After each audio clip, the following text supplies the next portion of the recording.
For the ones who get it done, the most important part is the one you need now. And the best partner is the one who can deliver. That's why millions of maintenance and repair pros trust Grainger, because we have professional-grade supplies for every industry, even hard-to-find products. And we have same-day pickup and next-day delivery on most orders. But most importantly, we have an unwavering commitment to help keep you up and running. Call, click Grainger.com, or just stop by. Grainger, for the ones who get it done.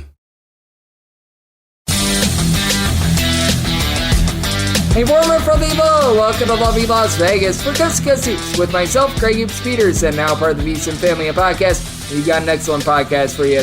Joining me in segment number 2, we're going to be chatting with Tristan Freeman. He does absolutely tremendous work over at Bustin Brackets. We're going to be taking a look at what we're really getting in the lay of the land in college basketball. We'll dive in a little bit on the ACC. We'll dive in a little bit on what we're seeing in terms of some of these bubblicious teams, some of the trends that he's been noticing in college basketball. We'll take a look at some of these Pac-12 teams that we're going to be seeing on Thursday as well. And then in the final segment, going to get you guys picks and analysis on every game on the betting board for this college basketball Thursday as we hit some bank shots. If you have a question, comment, segment idea, what have you for this podcast, you do have one of two ways to be able to throw those in. First one is my Twitter /X timeline at Jaden_D1. Keep in mind, letters CM, they mean does not matter. So as per usual, please send these into the timeline. Other ways, find an Apple Podcast review. If you rate this podcast 5 stars, it is very much appreciated. And from there, you're able to fire and whatever you'd like to on this podcast via that 5-star review. Do not get in any Twitter /X questions today, but we had a great day of college basketball on Wednesday. Let's take a look back at it. Try to find some trends and try to get to know these teams a little bit better. Games from yesterday is Greg buzzing about. Here is the rowdy recap. Minnesota is now 24-4 against the spread. They just continue to get the job done, 105-97. Illinois gets the outright win, and man, this Illinois team is becoming a concern on defense as they have now played out of their last 17 games, 15 of them to the over. As it was certainly a nice offensive expose for Illinois as they were able to just completely light it up from three-point range at 10 of 22 from distance. So Minnesota, they went 14 of 20 from three with Cam Chrissy going 6 of 9 from three. Dawson Garcia chipped in there 29 points. You had Minnesota only turn the ball over 5 times in this game, and it's just all about Terrence Shannon being able to take over. He had 29 points for Illinois. They also win the rebound battle 31-23 while turning the ball over just 4 times themselves. So a harebrained, crazy game out there, and a lot of trends continuing. The trend of unders with Iowa State, that has certainly been continuing as well. As for Iowa State, they get the win and they get the cover against Oklahoma by a count of 58-45. Iowa State has just been a different team when they've been at home. And actually, if you take a look at Iowa State, they played more overs than unders as far this season. You wouldn't know it, though, by just taking a look at their games in general. As for Oklahoma, they shoot 32.5% from the floor, 3 of 17 from three-point range. Iowa State, not a lot better at 4 of 16 from three-point range, but off the bench is where they got their production. As Demarion Watson chips in their 15 points, Curtis Jones was able to give you 11. Iowa State now 19-8-1 against the spread, and this Oklahoma team is really starting to slip slide. They're about 500 against the spread now after they were one of your more profitable teams out of conference. And for Oklahoma, not a single guy that was able to give you double figures. This has been one of your most profitable teams in all of college basketball as well. South Carolina just keeps getting the job done. 23-5 straight up, 20-8 against the spread. They go on the road, they take it to Texas A&M. This by a count of 70-68 for Texas A&M. They just continue to be as cold as an igloo with their offense. 2 of 17 from three-point range. Meanwhile, for South Carolina, I've been talking about this guy quite a bit. Colin Murray Boyles, 8 points, 12 rebounds. He helped this South Carolina team be able to play even up on the glass against a Texas A&M team that's been one of the best rebound rate teams in all of college basketball. And for South Carolina, just 8 of 25 from three, but on this day, that was good enough with Michi Johnson, Daylon Cooper going combined 6 of 14 from three-point range. Johnson supplies 22 points, and for South Carolina, they turned the ball over 9 times. Texas A&M just 4, but with A&M shooting the way that they have been, that was more than enough for them to be able to get it done. Creighton now getting her done once again, as well as they are able to get past Seton Hall by a count of 85-64. It's been a Creighton team that has had their ups and downs as far this season, but overall against the spread, this has been a team that's gone back to 15-14. Marquette is the best team against the spread, by the way, in this conference. 17-10-1. We'll get to them in a second, but for Seton Hall, they go just 2 of 9 from three-point range, and for Seton Hall, they just had a tough time on the glass dealing with Creighton, who was able to win the rebound battle 35-28, and Baylor Shireman, nice double-double, 20 points, 11 rebounds. Meanwhile, Trey Alexander give you a double-double with 15 points, 10 boards, and Ryan Kalkbrenner went a perfect 10 of 10 from the floor. So Creighton has really got it going on right now, and Marquette does as well. 17-10-1 against the spread. They just completely lambasted Providence 91-69. This was a game that felt like had a 20-point differential just all throughout for Providence. They do go 12 of 26 from 3, but Marquette, they went 14 of 26 from 3-point range as Tyler Kolek, 12 points, 6 assists. He did have 4 turnovers in this game, but everyone else was able to help him out, as well as Marquette. They win the rebound battle by a count of 32-28. They win the turnover battle 15-13, and they were just able to go ballistic from 3, and they shot 57% overall from the floor. Providence, meanwhile, shot more around 41% from the floor. If you watch this game, you know that it was marred by fouls, but Tennessee, they do get the win, and they do get the cover against Auburn. This by a count of 92-84, just a ridiculous amount of fouling in general in this game, as Auburn goes 21-28 at the charity stripe. Tennessee 27 of 35, and Dalton Knecht, he was connecting 5 of 8 from 3, 39 points out of him. It's been a Tennessee team that's been able to cash you quite a few overs, and for Auburn, this has been one of the most profitable teams in all of college basketball. 17-11 against the spread, but unable to keep it going here, as now you've got a whole bunch of teams in the SEC. They're just playing a ton of overs. Tennessee, 16 overs, 12 unders. You've had this Auburn team actually be one of your more better teams of the unders, 16 unders to 12 overs. But speaking of Alabama, how about them now at 21 overs to 7 unders? I believe that they are the top over team in all of college basketball, 103-88. They completely pace Ole Miss as they go 15 of 37 from 3-point range. For Ole Miss, they were able to have Alan Flanagan come in and give the team a grand total of 20.6 rebounds, but for Alabama, they were able to do a nice job winning the turnover battle 14-8. They win the rebound battle 36-31, and you had Mark Sears be able to supply the team with 26 points. So a nice showing there. And for Duke, shock, surprise, Kyle Filipowski was able to play in this game, and he played quite well for a bunch that was able to get the job done. 84-59 for Kyle Filipowski, 9 points, 10 boards, 6 assists. Meanwhile, Mark Mitchell was able to be one of your top guys with 17 points as well. This is a Louisville team that's just been sad and pathetic all season long. For Louisville, they go 3 of 17 from 3-point range. Meanwhile, Duke, they were able to go 11 of 22 from 3-point range, with Jeremy Roach being able to supply the team with 19 points. So sort of a predictable outcome there, but one that was very much able to go the way of Duke. And this one goes the way of Arizona. Arizona gets it done 85-67 on the road against Arizona State, a Sun Devils team that's been just all over the place this season. With Arizona, they're now 18-10 against the spread, and for Arizona, they go 8 of 21 from 3 while holding Arizona State to just a paltry 7 of 26 from 3-point range. Arizona actually loses a turnover battle 14-8, but this Arizona team has been amazing on the glass, and Umar Ballo, once again, 14 points, 13 rebounds. This is one of the best rebound rate teams in all of college basketball. In Florida, they've been a team that has been janky all season long against the spread, 83-74. Missouri is able to get a cover. Florida is able to get the outright win, but do be cautious of this Florida team. Against the spread, they're 13-14-1, and Missouri, they have been rough as well. They're now 8-20 against the spread with that loss, but hey, they were able to get a cover, and IUPUI was able to get a cover as well. They've been one of your worst cover teams in all of college basketball, but they hold in there against UW Milwaukee. Milwaukee wins, but does not cover. This by a count of 75-70. It's been rough for this IUPUI team all season long, who now against the spread sits at 8-19 against the spread, and Detroit covered as well on Wednesday. We'll get to them in a second, but for UW Milwaukee, they go just 3 of 16 from 3-point range. IUPUI 2 of 13 from distance, but BJ Freeman, he was able to give the team a double-double, 22 points, 10 rebounds for UW Milwaukee to get that done. And for Detroit, they were about a 19 or so point underdog against Youngstown State. They're able to get the cover, this by a count of 69-55 for Jaden Stone. He goes just 2 of 15 from the floor, but Marcus Tankersley picked him up for Detroit, 22 points. Detroit goes just 5 of 24 from 3. Youngstown State, 12 of 26 from distance, but Detroit actually had more offensive rebounds in this game. Detroit was able to find a way to be able to get the ball inside, and they were able to go 6 of 9. Very nice at the free throw line, so they were able to get a nice quality cover there. And UW Green Bay, even without their top scorer, Noah Reynolds, they do get it done, and they continue to be one of the best cover teams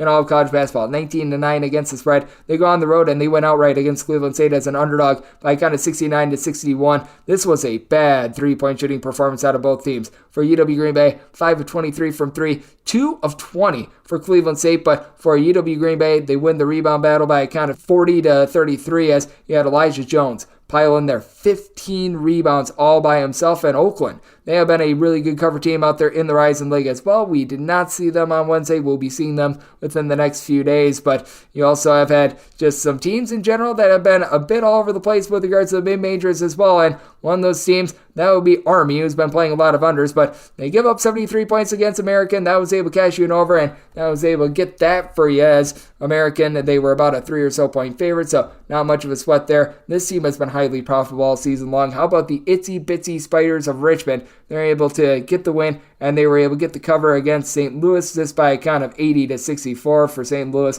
They just could not get anything going on offense, 7-20 from 3-point range, and for St. Louis, they lose the turnover battle 12-10. They actually win the rebound battle 38-33, but Jordan King continues to be the king, 27 big points in this one. Meanwhile, VCU, they continue to be a relatively good cover team as well. 16-10-2 against the spread against a Rhode Island team that is now 11-16 against the spread, 88-67. VCU gets it done behind the backs of a 10 of 29 3-point shooting performance, and they got Joe Bashmili off the bench to be able to supply 24 points. Meanwhile, this Rhode Island bunch, they lost a turnover battle by a count of 15-10. So a very good night out there, and if you're looking just for other hodgepodge pieces, a few other teams that are just interesting in general, the X-Men, they were able to lay it on DePaul. That's another win. That's another cover for them, 91-58. And for DePaul, man, this team has been bad straight up. They have also been awful against the spread. They are now 9-18-1 against the spread. So it has just been all sorts of pitiful for them. Quincy Alveri, 32 points for Xavier, and for DePaul, they don't deserve any more mention because they have just been that bad all season long. And then another team that has been relatively rough for you against the spread all season long, that would be the Crusaders of Holy Cross, and it continues to be a little bit of a tough slide for them. They're now 10-19 against the spread. Colgate took out their frustrations from losing over the weekend to them. That by a count of 77-58 as Colgate, they go 8 of 19 from 3-point range. They were able to get 17 big points out of Keegan Records as he records a lot of scoring for a Colgate team that only turned the ball over 4 times in this one. They won the rebound battle, so they were able to make quick work of Holy Cross. And if you are taking a look at the landscape of college basketball right now, it has still been an overwhelming season. 51.1% of games have gone over the total. Hopefully we can catch some of those as DK Network Write-Up picks have been going a little bit cold. Of course, I take Maryland and they go 2 of 22 from 3-point range. I will look to do better. I do apologize on those, but that said, overall for the season, 2,457 overs, 2,354 unders, so 51.1% hit rate to the over. And home underdogs, they have just been rough. 661, 687, and 22 against the spread. And home teams are actually 4 games below 500 against the spread thus far this season. If you look at the last 7 days in college basketball, though, a little bit more respectable for home underdogs. 58, 56, and 2 against the spread, while overs hitting at about 50.9%, 175 overs and 169 unders. So that's what we're seeing in college basketball right now, and that's what we all got on Wednesday. Now let's turn it forward to Thursday, and let's take a look at the ACC, some of these West Coast teams, and so much more with our good friend Tristan Freeman of Bustin Brackets. That comes up next right here on Coast to Coast Hoops with myself, Craig Peterson, now a part of the Bustin Family Podcast.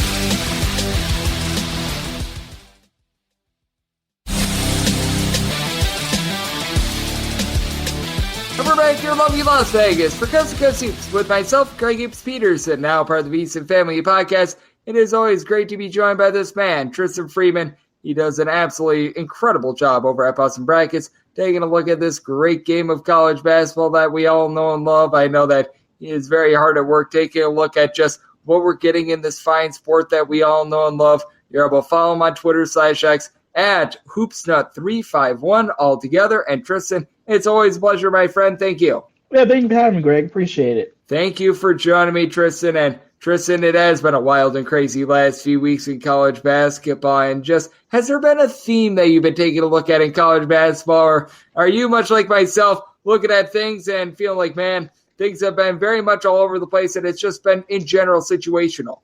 Yeah, I mean, whatever theme that might come up on Wednesday is different from Thursday and then Friday. And every conference has their own storylines going on. And you see teams in the Big East basically outside the top 3 and the bottom 2 just fighting each other for bids. Same thing with the ACC. And it's just been crazy. And I think one thing is that we have a fairly strong bubble with teams, avoiding awful losses, but not necessarily getting the signature wins.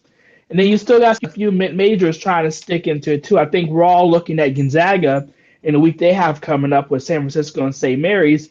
they could either put themselves squarely in the tournament field, or we could look at, the week after, which is the start of championship week, and wonder if this could be the end of the streak for them. So they're definitely a storyline I'm going to watch. Yeah, there is a lot of storylines right now in college basketball, and I do think that the ACC is so fascinating because I know you do a great job of covering the Pitt Panthers. We are doing this out of their game that we saw earlier in the week against Clemson, but just how have you been taking a look at an ACC where I don't think that there's a lot of debate? The two top teams that we've got, they're the two blue blood schools, in Duke and North Carolina, but after that, there's a lot of intrigue with a team that we're taking a look at in Pittsburgh. Clemson, both of these teams entered 9-7 entering that game on Tuesday. Wake Forest pulls off a big win, but they've still been on a little bit of shaky footing as well. And it just feels like after those top two teams at Duke and North Carolina, there's a really, really big second tier. The only question with them is how big is that second tier? Because as you mentioned, with Virginia falling, it's now clearly a top two in the ACC. But even then,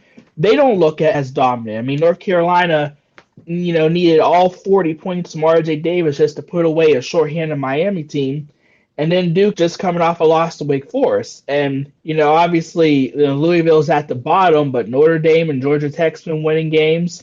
Boston College been a threat. Florida State's 500 in league play. And then you have all those other teams, as you mentioned, Pitt, Wake, even NC State, Louisville, even Virginia Tech, right around 500. It could be very competitive. And I think that it shapes up to be an ACC tournament where someone could potentially make a deep run and possibly win the auto bid. We saw this with Virginia Tech a few years ago when they went from last four in to auto bid. And I wouldn't be surprised if we're in a similar situation. Yeah, that would be very intriguing. And we, as you have mentioned, we always see a team every single year in the ACC tournament be able to pull off a big run like that. Typically, it's not win the whole thing, but there have been a lot of cases because I think Virginia Tech, prior to them winning the at-large a few years ago that you mentioned, I thought they had a scenario where they were right there on the bubble, and then I think they made the final to be able to take themselves off the bubble. And we see one or two of those teams in the ACC every year entering into the ACC tournament. As joining me on the show,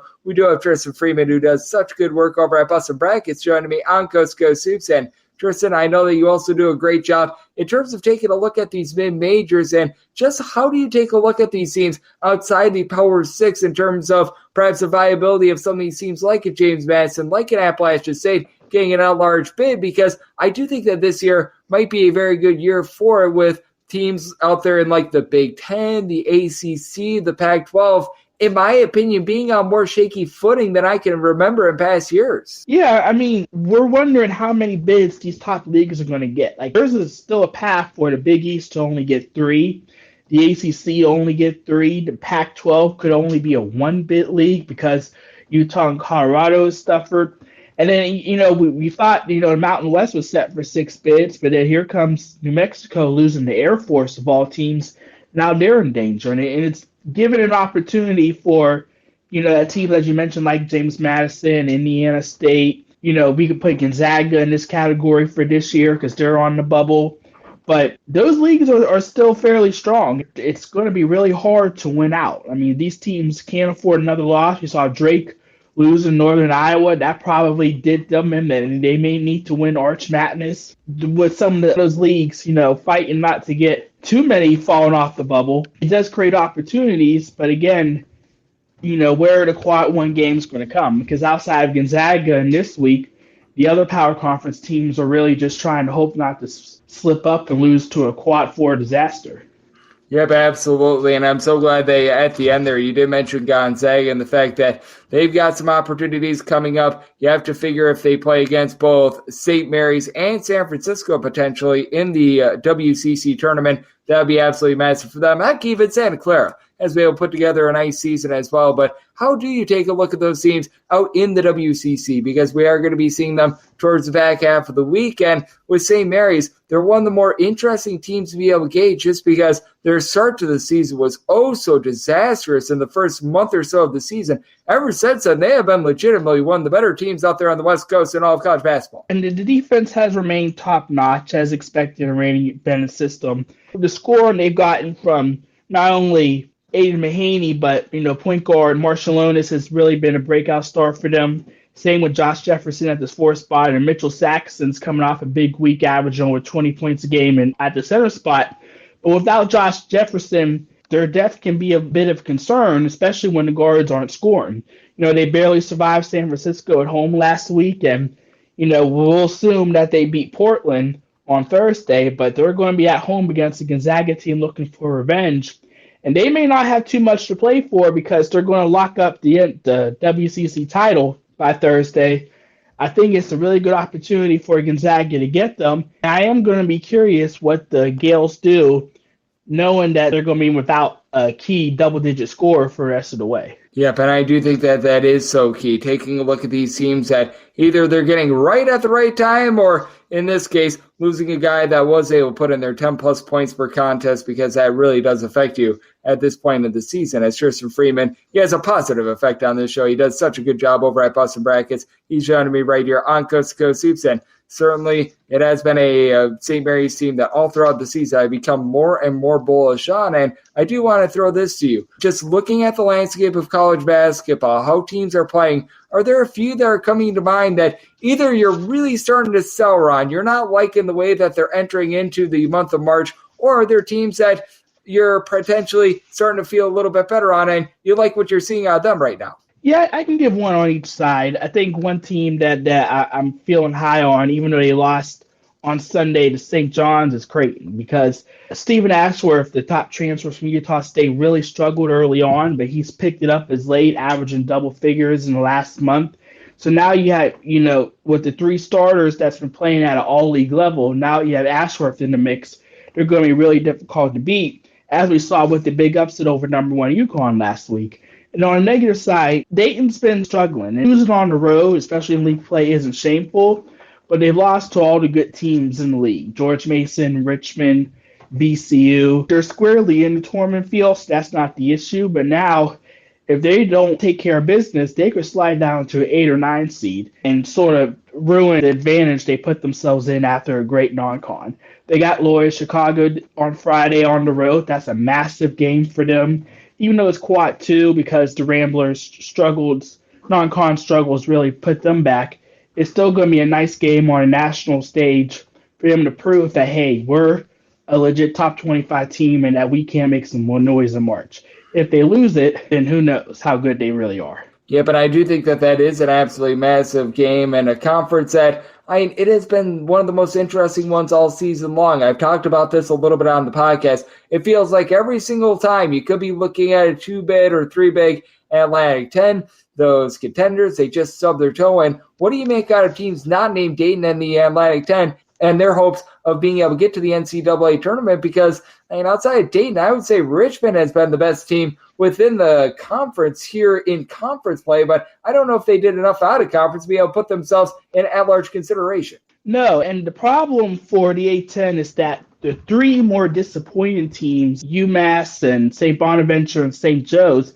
they're the ones that had the non-con resume that could have worked. St. Joe's was probably in the at-large field, head in the league play, now they're at 500, and that's just not good enough. Richmond has some tough losses. Loyola Chicago has some disastrous games. The loss to UIC didn't look as bad, but now they're one of the worst teams in the MVC, and I think that's a quad 4 loss for them now. So it's going to be hard for them to get an at-large bid unless they win out, and I think the league's too good for that. But it does show that right now, considering Dayton's technically in 3rd place, and they're pretty much locked to get in, that conference tournament's going to be insane, because even though I'm down on them, St. Joe's can still beat anyone.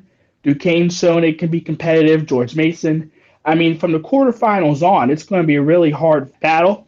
And I wouldn't be surprised if someone comes out of nowhere and wins 3-4 in a row to sort of get that bid, because Dayton absolutely looks vulnerable away from home. Yeah, they certainly do, and I do want to throw this out there as well, because throughout the week we're going to be seeing quite a bit in terms of Pac-12 play, and I know that you were mentioning the fact that the Atlantic 10 Conference Tournament is most likely going to be wild and crazy, and I totally agree with you, but I look at teams not named Arizona in the Pac-12 Tournament, and I think that one could be wild as well. Like on Thursday, we're going to have Stanford versus Utah, USC versus Washington State, and and UCLA versus Washington. And I want to get your thoughts on the Pac-12 outside of Arizona, because sans Washington State, who's currently ranked in the top 25, I feel like it's a big giant hodgepodge, and I think the conference in general would really benefit from both Colorado and Utah taking care of business the next few weeks, because I think outside of Washington State, these are their best two hopes of being able to get more than two teams into the NCAA tournament. I mean, outside of Oregon State, there's not a team in the league that I think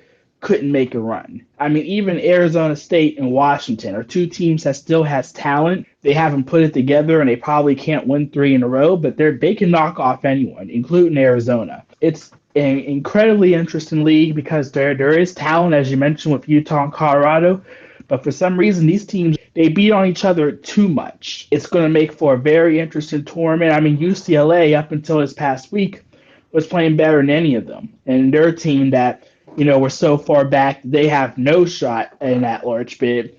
And look, USC is healthy. Isaiah Collier's back. Boogie Ellis is still Boogie Ellis. They might not win the Pac-12 tournament, but they absolutely can knock off one of these bubble teams and put an end to their hopes. So very interested to see what happens in that tournament as well. Yep, I am as well. We've got a lot of college basketball that is going to be going down the next few weeks with so much intrigue. And Tristan, you're one of the best at being able to break it all down. You do such amazing work over at Bustin Brackets. So love the good people at home. Know what you're all working on and how people are able to follow all that you're doing over there on social media and other platforms. Yes, sir. You can find me at Hoopsnut351 on Twitter/X. You can also follow at Bustin Brackets for all the latest college basketball news. And as soon enough, we'll be getting ready to start previewing conference tournament season, because the last regular season game for a few of these leagues will be this Saturday. Yep, it is very intriguing, and man, it has snuck up on us. This has been just such a great college basketball season. Tristan, he has been doing absolutely impeccable work, taking a look at it all every single time he joins this podcast. He lends such good insights, and it is always appreciated. A big thanks to Tristan for joining me on Coast to Coast Hoops, now part of the Bustin Family Podcast. And coming up next, it is that time of the podcast. I give you picks and analysis on every game on the betting board for this college basketball Thursday as we hit some big shots.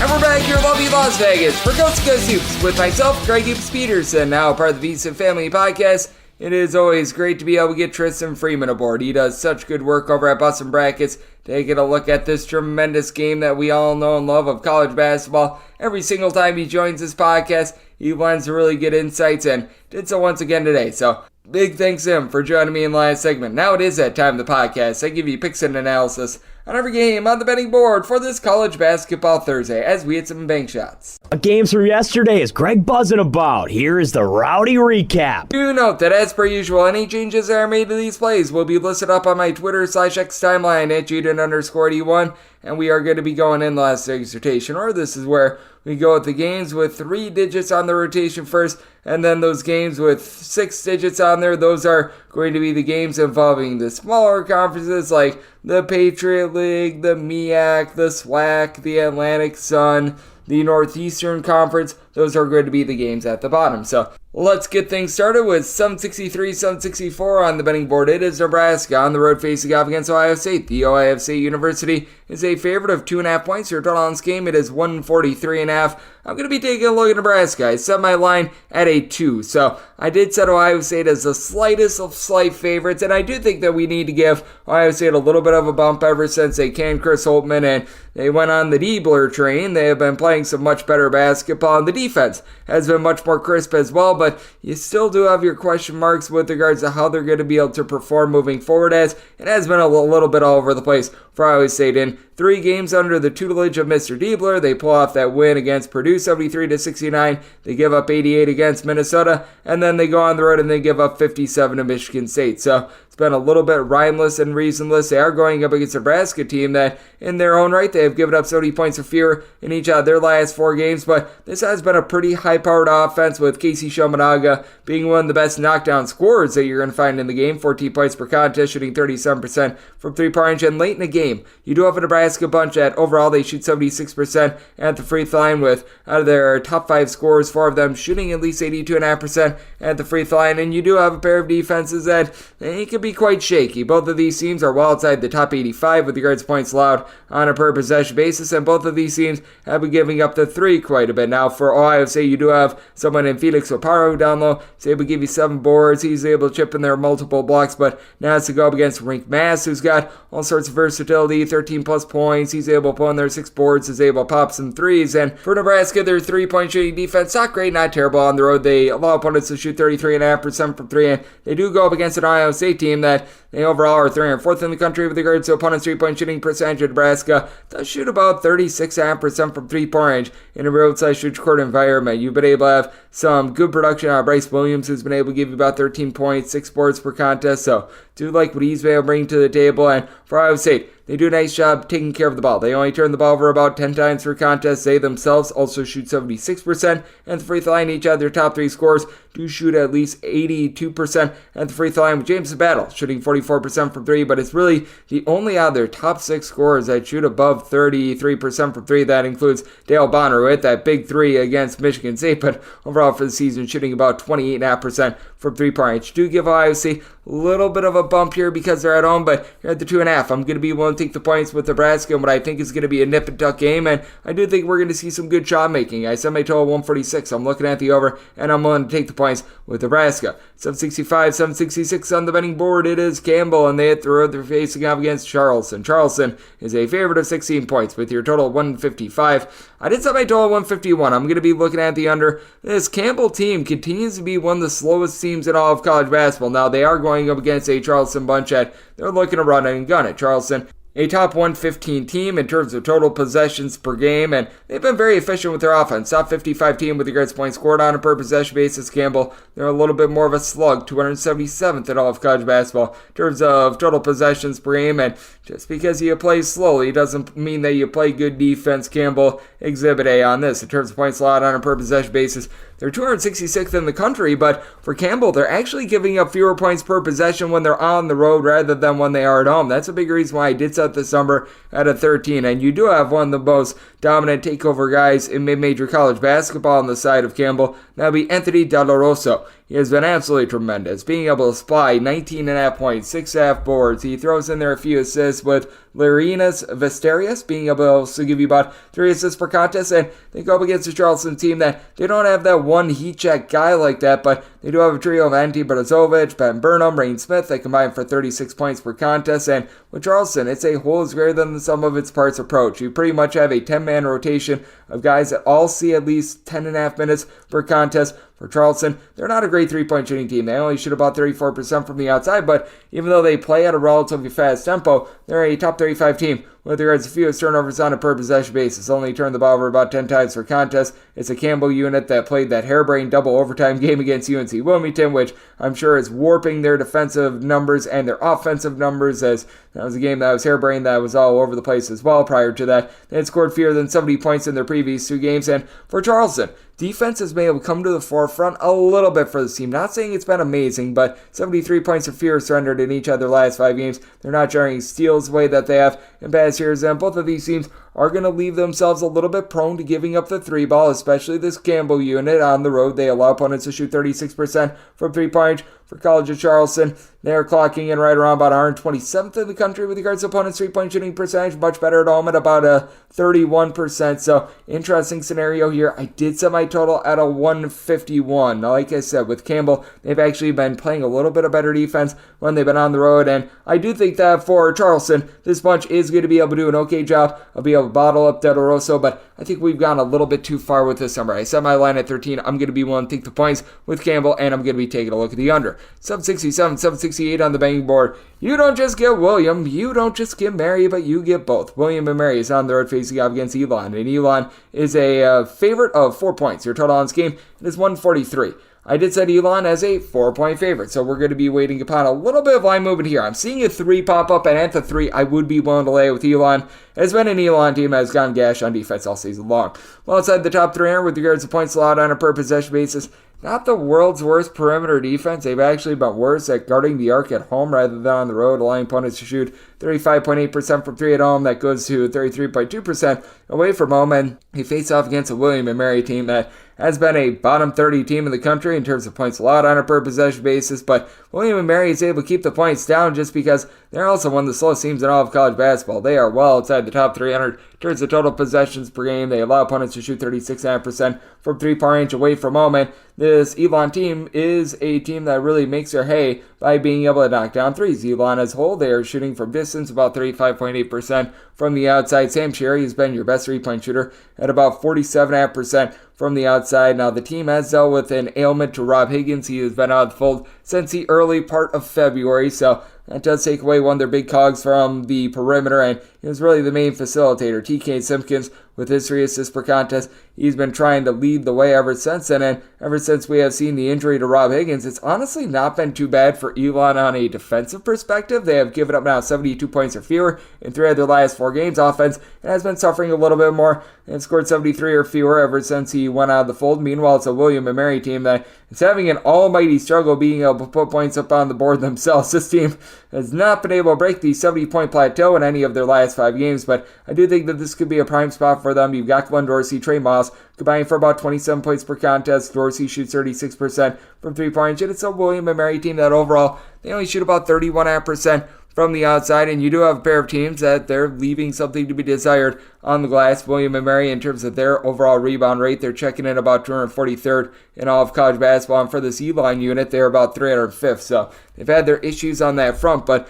for William & Mary as well, they're just not a team that generates any turnovers. They don't really put any ball pressure on you, and this has been an Elon unit that has been able to do a little bit of a better job in terms of being able to find some open shots in recent games. Without Rob Higgins, it does feel like they're starting to find their footing just a little bit more, and I do think that they're going to be able to get more production moving forward out of Nick Dorn, someone who has been able to step up for the team ever since the injury, as he's been able to put in their 8+ points in now 3 of the team's last 5 games. Someone that from three-point range has been shooting in that pocket about 37% from the outside. I do think that that's enough for Elon to get it done in a game where I do think that there's going to be a little bit of late game fouling in. Though William & Mary has been struggling in terms of their offense, the defense certainly has been giving it up. They gave up 75 plus in their last 2 games, and for Elon, with them being well outside the top 300 in terms of points allowed on a per possession basis, I do think that things get a little bit more harebrained. So I did set my total 144. I'm going to be looking at the over. And with Elon, I did make them a 4-point favorite, so I'm going to be willing to lay the 3 that I'm seeing with them.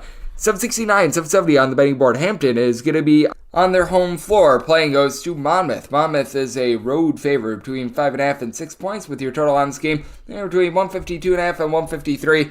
I did set Monmouth as the favorite of 7 points. I'm going to be willing to lay this number with Monmouth. They are going to have the best player out there on the floor, and that'd be Xander Rice, who has been one of the top scorers in all of college basketball this year. He's been able to supply the team with 20.5 points, shooting high 30s from three-point range, and they go up against a Hampton unit that they have been having their defensive struggles all season long. Hampton as a whole, outside the top 300 with regards to points allowed on a per possession basis for Hampton. They honestly haven't been the worst three-point shooting defense at about 193rd. It's not great, but you know what? It could be worse for them. Meanwhile, you've got a Monmouth unit that they do allow some open shots from three-point range as well. They're about 197th in the country as well in terms of opponent's three-point shooting percentage, so they're relatively even-Steven there. But when it comes to Hampton, you've got one guy down low who's been able to do a nice job, Kyrie Smolin. He's able to supply you with about 15 points, 8.5 rebounds per game, but even with that, Monmouth has a little bit of advantage on the glass. Jack Clark, Nikita Kotsanatovsky have been able to combine for 14 rebounds per game. And then for Monmouth, you've been able to have some of these guys like Jakari Spence, like Abdi Bashir, be able to step up and be able to lend some ancillary production, as well as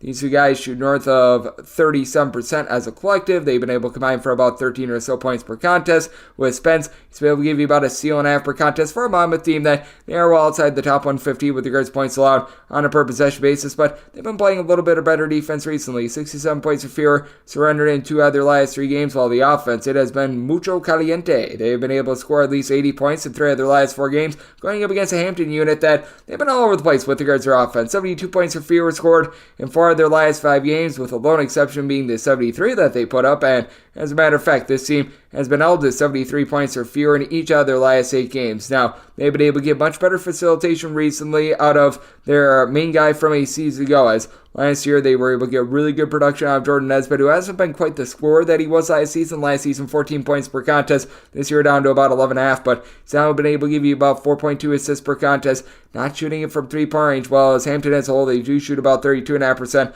from the outside with 13 turnovers per game, but has now been able to give you 4+ assists pretty much all but 3 games here in the calendar year of 2024. Been able to have Tedrick Wilcox chip in there, about 12 points per game, so he's been a valuable cog for this team as well. But I was mentioning Mullen and all the rebounds that he's given the team. He's very questionable for this game. He has missed the last few contests.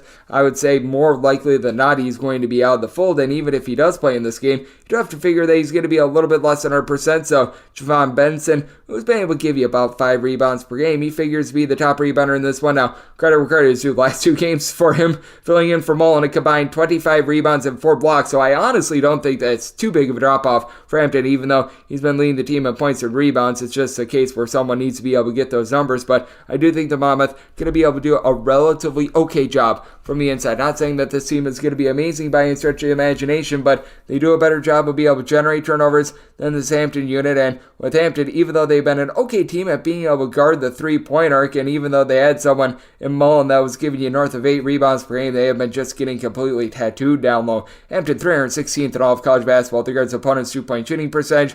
Monmouth, they leave a little bit of something to be desired here as well, but they certainly have a leg up at about 113th. That does go to 54% away from home. So I do think that you're going to get some moderate scoring in this one. Monmouth, a team that's about 200th in the country with regards to total possessions per game. I think that both of these teams do just enough to lock down from 3-point range to be able to keep it under. So letting at the under, but with Monmouth, I do think that Xander Rice and company take over. Set them as a 7-point favorite. Willing to lay with Monmouth and looking at the under. 771, 772 on the betting board. Memphis is going to be on the road facing off against East Carolina. East Carolina is a favorite of 4 points. So on this game is 144.5, and with Memphis made them a 3-point favorite, I'm going to be looking to take the 4. East Carolina has been one of your best 3-point shooting defenses in all of college basketball. They allow opponents to shoot just 30.7% from 3-point range at home, and they go up against a Memphis unit that has been very much all over the place. It's a Memphis team that is a top 35 team in terms of points scored on a per possession basis, and they've got a very nice duo out there in the, I guess you could call it backcourt. I don't know what to call Davy Jones because he's just a 6'6" weapon. I think that that's the best way of putting it.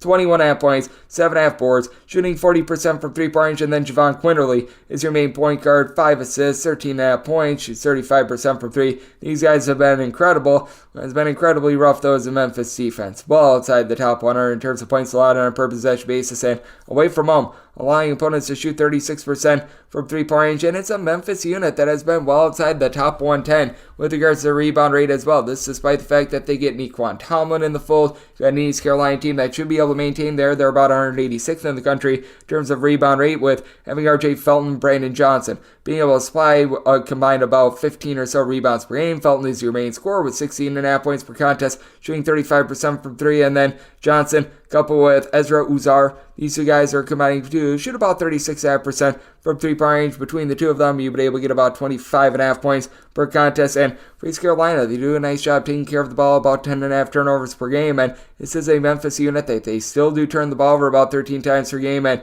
they have to go up against an East Carolina team that has ascended into the top 130 with regards to points allowed on a per possession basis. Had a ghastly start to the season, but really, if you look ever since Brandon Johnson recovered from illness, they have been a top 100 defense in all of college basketball, and part of that is because they do a good job of being able to generate turnovers. 47th in the country in terms of turnovers forced on a per possession basis when they're at home. That ascends into the top 45, and I do think that Memphis can have some difficulty there. I do think that all in all, Memphis has enough to be able to get it done. I do think that Davy Jones can go into heat check mode just enough to be able to get it done, but that said, here at 4, I'm not going to be willing to lay it. I set my number at 3, so I'm going to be looking to take the points, and East Carolina has been doing a solid job on defense, but I do think that they're going to exploit a Memphis team that is looking to play up-tempo, and a Memphis team that has, without a question, been really giving it up from 3-point range, and I do think that this game's close enough for late game felling. Set my total 147, looking over, and won't take the 4 with East Carolina. 773, 774 on the betting board. Hofstra, it's the road they're facing off against UNC Wilmington, and Wilmington is a 4-point favorite. Your total is 143.5. I did say UNC Wilmington as a 5.5 point favorite. I'm going to be willing to lay this number. UNC Wilmington, in terms of turnovers on a per possession basis, is the number 1 team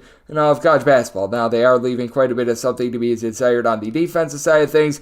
We saw them give up north of 100 points to Campbell a little bit earlier this week, and In terms of points allowed on a per possession basis, Wilmington checking in 242nd in all of college basketball. Not as if this Hofstra team has necessarily been the world's greatest defense, so either. They're currently clocking in terms of points allowed on a per possession basis about 128th, but they are giving up nearly 9 points more per 100 possessions when they leave home rather than when they are at home, and this Hofstra unit just has not been able to glass. They're right around about 300th in all of college basketball with regards to rebound rate, and about 225th in all of college basketball with regards to opponents' three-point shooting percentage. That's not necessarily a great combination, and now they have to go up against Arzarian White, who has been an absolute animal for this UNC Wilmington team. 20-plus points, 6-plus boards. He stands in that neighborhood about 6'7", popping threes at a high 30% clip. Now, they do go up against a Hofstra team that has a very dynamic duo that's averaging between the two of them about 40 points per contest, as you've been able to get that out of Darrelson Dunbar along with Tyler Thomas. These two guys also combined for about 12 rebounds, 2.3 steals per contest, and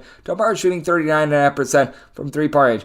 Problem is, these two guys also lead the team in rebounds, which that's not necessarily too terrific. Yako Fritz has been able to give you about 5 boards per contest, and I like you, Juan Carlos, what he's able to bring to the table, 6.5 assists, 2.7 turnovers per game. For an Hofstra team that is pretty efficient on offense. They shoot 37% from three-point range as a collective. That's a top 75 mark in all of college basketball, and if you look at points scored on a per possession basis, this is a Hofstra team that they're clocking in the top 125 nationally. They turn the ball over a little bit more than our good friends over there with UNC Wilmington, but all in all, it is pretty solid, and they actually shoot better from three-point range on the road rather than at home. But I do think that UNC Wilmington, after playing a double overtime game a few days ago, they're going to be looking to slow down tempo just a little bit, and this is a Wilmington team that's so well outside the top 200 with regards to total possessions per game, but especially at a 142.5 that I'm seeing. I'm mostly seeing 143.5 on this total, but seeing a straight 142.5 out there, I do think that that's a little bit too low. With the shot making of both of these teams being less than efficient in terms of being able to hit the glass, trying to not allow second chances, and both of these teams coming in with really good offense. Hofstra 77 plus points in 4 of their last 5 games. Wilmington has gone to at least 72 in each of the last 5. This does feel a little bit low. Here at the 142.5, I'm looking at the over sub. I told 143.5, and with Wilmington, I do think that they find a way to persevere with White being the best player down low and them being able to get good facilitation out of someone like Shaquem Phillips with about 4 assists per contest, with Wilmington only turning the ball over 8.5 times per contest, having Malik Harden-Hayes be someone that has been a little bit in and out of the fold, but him being able to come back, giving this team right around about 10.5 points per game, I do think that they persevere. I'm going to be willing to lay it with Wilmington and taking a look at this total over. 775, 776 on the betting board. It is Delaware, and they play out to Northeastern. Northeastern is a underdog of 5.5 points. So last game was 142.5 with Northeastern. I did set them as an underdog of 7 points. I'm going to be willing to lay it with Delaware. Delaware coming off of a little bit of a rough loss on Monday, but like what I've seen with this team overall, they don't necessarily do one thing great, but they're solid in so many different aspects. They're a top 175 team in terms of both points scored and points allowed on a per possession basis. Got a pair of guys with Jair Davis along Christian Ray that do a nice job in the glass, giving you a combined about 16.5 or so rebounds per game, and then Gerald Drumgoole has shot 37% from the outside, 13.5 points per game to go along with Jelon Trent, who's just a little bit of a do-it-all guy. Trent has been able to give you 3.5 boards, 3 assists, a steal, 8.5 points per game for a unit that has 4 separate guys that give you at least 2.4 assists per contest, going against a Northeastern team that is very good on the interior. Top 25 team in terms of opponent's 2-point shooting percentage, top 50 team in terms of rebound rate, despite the fact that Chris Doherty is really the only guy in the roster who's giving you north of 5 rebounds per game. They did have Joe Pridgeon giving you some production. I believe that he actually hit the transfer portal and is just out for the entirety of the season, but beside Troutman, he's been able to give you about 35.5% 3-point shooting, but that's where Northeastern can really be hurt. They only shoot about 32.5% from 3-point range themselves, and this team really does give up a lot of bombs from 3-point range. Northeastern 345th in all of college basketball in terms of opponent's 3-point shooting percentage. That balloons up to about 38.5% in a roadside shoot court venue. And then for Delaware, just a steady Eddie team that does everything relatively well, and they do a nice job of locking it down from 3-point range. 52nd in all of college basketball in terms of opponent's 3-point shooting percentage. Got a Northeastern team that as well is going to lose the turnover battle. They don't force a lot of turnovers themselves. Meanwhile, they do turn the ball over about 12.8 times per contest. You've had a Delaware team that has done a very nice job of being able to lock it down, 10.5 turnovers per game. Now, they themselves not going to go out there and be a heat-seeking missile trying to get a bunch of turnovers, but I do think that Delaware should be able to take control of this game. Northeastern has the edge down low, but Delaware, in terms of just the more well-rounded overall team, they've got the edge there, and this is a Delaware team that I do think that they're going to be able to get their offense a little bit more online. They have scored 71 points or fewer in each of their last 5 games, going up against a Northeastern team that they have been a little bit shaky with their offense as well, scoring 70 or less in each of their last 3 games. I do think that this is going to be a little bit more of a ho-hum, mid-tempo game. I did set my total at 141, so you're at the 142.5, looking under, and with Delaware, I'm going to be willing to lay up to 6.5 with them. 70-77, 778 on the betting board. Jacksonville St plays us UTEP. UTEP is a underdog of 4.5 points. Total on this game is 133 to 134. Both of these teams play solid defense, but both do so in different ways. UTEP, number 1 team in all of college basketball with regards to turnovers forced on a per possession basis. Jacksonville State, they just are a whole square than the sum of its parts team that hits the glass and doesn't allow a lot of threes. I did set my line at 3.5, so here at 4.5. Going to be looking at the points with UTEP. Jacksonville State does leave a lot to be desired on offense. They are well outside the top 225 in terms of points scored on a per possession basis, and they just have a little bit too much reliance upon Kai Tandy. He has been tremendous this season. He's been able to give this bunch about 18 points, CO per game, shooting 37.5% from three-point range, but he's pretty much the only guy on the roster that shoots north of 32.5% from the outside, and he is the only guy that gives you north of 8.5 points per game. Now, for Jacksonville State, top 75 team with regards to rebound rate, going up against the UTEP team that is well outside the top 225. With that regard, Zib Boom Boom Powell, along Kevin Kalu, combined for about 10 rebounds per game, but with UTEP, you also do have one of the better scorers in this game in Tay Hardy, with about 15 points, shooting 36.5% from 3 down. Outside of him, you don't have a single other player that averages more than 4 points per contest that shoots above 30% from 3-point range, so that's a little bit of an issue, but this UTEP team has each other top, I believe, 6 scorers, giving you at least 1.3 steals per contest. They do a really nice job of being able to take it away, and for this Jacksonville State team, it's been very touch and go with the offense. They have scored 75 plus points in 3 of their last 5 games, and less than 60 in the other 2. They're very much a feast or famine team, and this is a Jacksonville State unit that, with them having all sorts of turnover issues, I do think that this is a little bit of a rough matchup for them. Now, they get to go up against a UTEP team that they themselves have been held below 60 points in each of their last 2 games, and for that matter, if you look at regulation, as their game against Middle Tennessee went to double overtime, 68 or fewer in each of their last 3, but they've also given up 68 points or fewer, and now 4 out of their last 5 games as well. So they've been able to do a nice job locking it down on defense. This is a Jacksonville State unit that's well outside the top 200 with regards to total possessions per game. I do think that this is going to be a low-scoring slog and a little bit of a strength-on-strength battle as well. So a circumstance where I do think that UTEP going to be able to do a nice job of holding in there. I do think that in the end, their overall shot making is going to cost them an outright win. So I did set my line at a 3.5. I'm going to be willing to take 4+ here with UTEP, and with regards to the total, set my total at 131.5. So diving in on the under, and we'll take north of 4 here with UTEP. 779, 780 on the betting board. Towson hits the road face-off against North Carolina A&T. A&T is an underdog of 11.5 points. Your total on this game is 129. I did set Towson as a 10-point favorite, so here at 11.5, I'm going to be willing to take those points. With Towson, they've been incredible in terms of hitting the glass. A top 35 team in terms of their rebound rate, have left a lot to be desired on offense. So well outside the top 200 in terms of points scored on a per possession basis. They've been turning the ball over about 11.8 times per game, which doesn't sound too bad, but they are outside the top 300 in terms of total possessions per game, and as a collective, this team does shoot only about 32.5% from 3-point range, going up against a North Carolina A&T team that has been given up all season long. They're outside the top 300 in terms of points allowed on a per possession basis. They've been a little bit better on defense recently, but it's been more of a byproduct of them really slowing things down because they just don't have healthy bodies in general, and when A&T is at home, they only allow opponents to shoot 29.5% from 3. That varies very much from the north of 37% in a roadside shooter court venue, but they're going to get trucked on glass. Charles Thompson has been able to give the Towson team right around 8+ rebounds per game. And Natark, very versatile guy, stealing half, 10 points, 5 rebounds, 2.5 assists per contest. So do like what he's able to bring to the table. And for North Carolina A&T, they have been without their main facilitator in Kamian Shell, who's been able to give you 4 assists per game. He's been the main Robin to Landon Glasper, who's been tremendous with 21.5 points per contest. Glasper was out for 7 games, returns, and then Shell gets injured like minutes after his return. And right now for A&T, they've been able to get a little bit more rebounding with Jason Murphy along Nicholas Chikudias being able to combine for about 11 rebounds per game, but A&T overall is a bottom 30 team in terms of rebound rate. Now I will say this, they only turn the ball over 9 9.5 times per game. Towson's okay at being able to generate turnovers, but they're nothing amazing on that front. So I do think that for North Carolina A&T, they're going to be able to set themselves up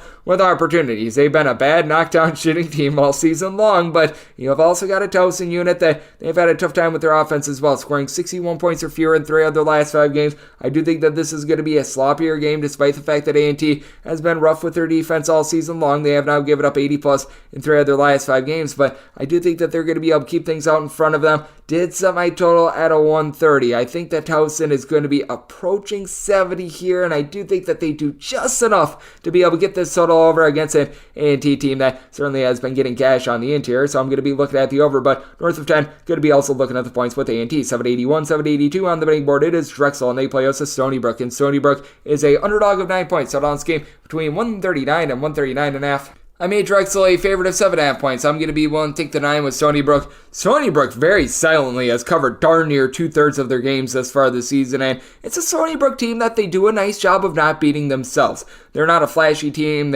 Despite them just turning the ball over 10.5 times per contest, so well outside the top 125 in terms of points scored on a per possession basis, as they're a not great, not terrible 3-point shooting team. Tyler Stevenson Moore does live up to his name. He gives you more, shoots right around 41.5% from distance, 16 points per game, but also something that I like about this Stony Brook team, they hit their free throws. Each of their top 4 scorers shoot at least 78.5% at the free throw line, and 5 out of their top 6 scorers shoot at least 78% at the charity stripe as well. Now, they do leave a little bit of something down low to be desired. Charles Mado, Andre 3000 Sadi, these 2 guys have been able to give you about 13 rebounds per contest, but for this Stony Brook team, they do get a little bit cash on the interior, and certainly their perimeter defense is an issue. They are well outside the top 275 in terms of opponent's 3-point shooting percentage, but they do go up against a Drexel unit that they do leave something to be desired as well with regards to their perimeter offense. It's really been a touch-and-go sort of thing. Now, the one thing Drexel does is a rebound. They are 12th in the country in terms of rebound rate. Amari Williams has been your main man with about 12.5 points, 8 boards, 1.8 blocks per contest, and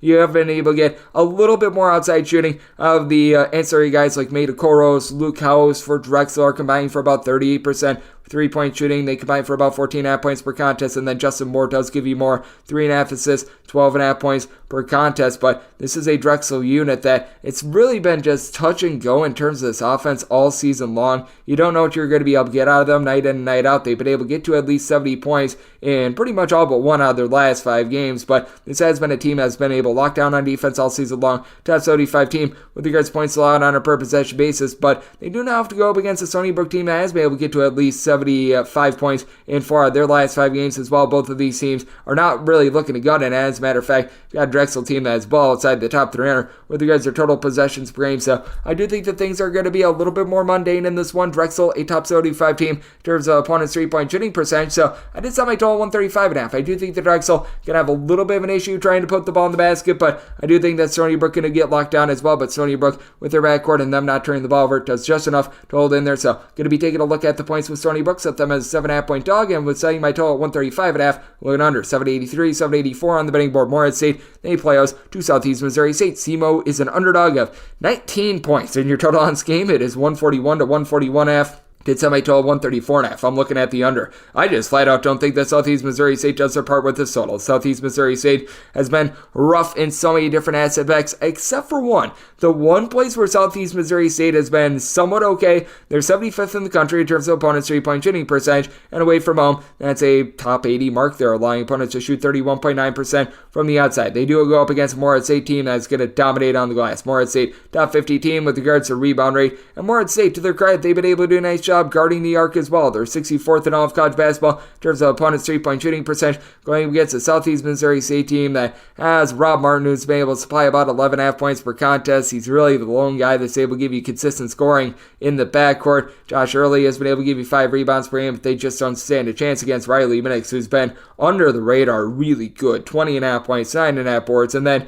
you've got a backcourt for this Morehead State team and Jordan Lathan, along Khalil Thomas, that combined to shoot about 39.5% from 3-point range. Between the two of them, they're supplying 28 points per contest, and for Morehead State, they've cut down on the turnovers from past years. Would like to see it be a little bit lower than 12 turnovers per game, but certainly have been better with that respect. You've got a bunch in Southeast Missouri State that, without a question, they're going to get trucked on the glass. And to their credit, they've been able to get to at least 70 points in 3 of their last 5 games. But Southeast Missouri State, well outside the top 300 in terms of points scored on a per possession basis, going against a Morehead St team that fully recognize that it's been a little bit more rough for them on defense. But if you look since the turn of the calendar to 2024, this team has given up 70 points or fewer in all but 2 of their games. And for that matter, ever since they played that game against North Alabama, they've given up 70 points or fewer, and I believe now all but 2 out of their last 18 games. So I do think that this is going to be a bogged down total. I did set my total at 134.5. I'm looking at the under with Morehead St. I made them a big favorite of 18.5 points here at 19. I think we just went a little bit too far to go along with this total. Under 785, 786 on the betting board. It is North Dakota. They play us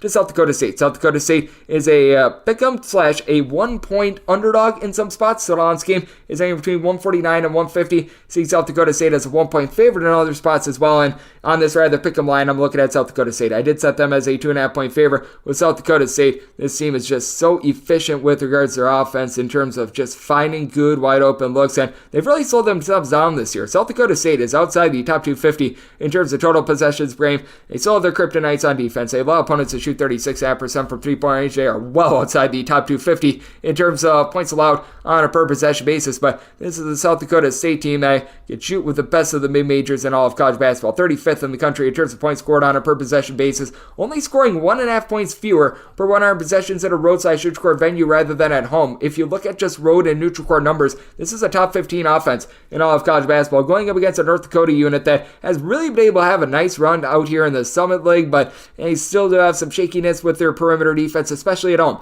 At home, they're allowing opponents to shoot north of 39% from 3-point range. They should be able to have a bit of an advantage, although Amir Kulijovic has been able to give you about 8.5 rebounds per game, and Tyree Ianacho, one of the better mid-major names that you're going to find in all of college basketball, he has been absolutely tremendous. One of those 2-time transfers that was barred from playing at the beginning part of the season. He just delivers a little bit of this and that. He's been able to supply 14.5 points, 5 boards, 3.5 assists per contest, and then you've got a 38% 3-point shooter and Trayson Eaglestaff, who's been able to do a nice job chipping in there about 14 points per contest. But on the flip side for South Dakota State, Zeke Mayo, he's Mr. Do It All. 19 points, 3.5 assists. He's able to throw in their 5+ rebounds per game. But William Kyle has been able to give you 6.5 rebounds per game as well. This South Dakota State unit typically has been one that's been a little bit more rough on the glass. And not saying that they're amazing by any stretch of the imagination, but 136th in terms of rebound rate. That's pretty solid for them. Meanwhile, they go up against a North Dakota team that has been their bread and butter, about 124th. But having Luke Capel, Charlie Easley shoot just below 39.5% from 3-point range, combining for about 23.5 points per contest against the North Dakota team that is very leaky with their perimeter defense at home. I do think that South Dakota State finds a way to get the job done. I did set them as a favorite of 2.5 points, so I'm going to be looking at them on this pick'em line, and did set my total 148.5. South Dakota State has been really efficient in terms of their offense, but I do think that this is going to be a slow-moving, just sort of a slog of a game, and I just don't think you get enough possessions for and over. So looking at the under, and I'm looking at South Dakota State.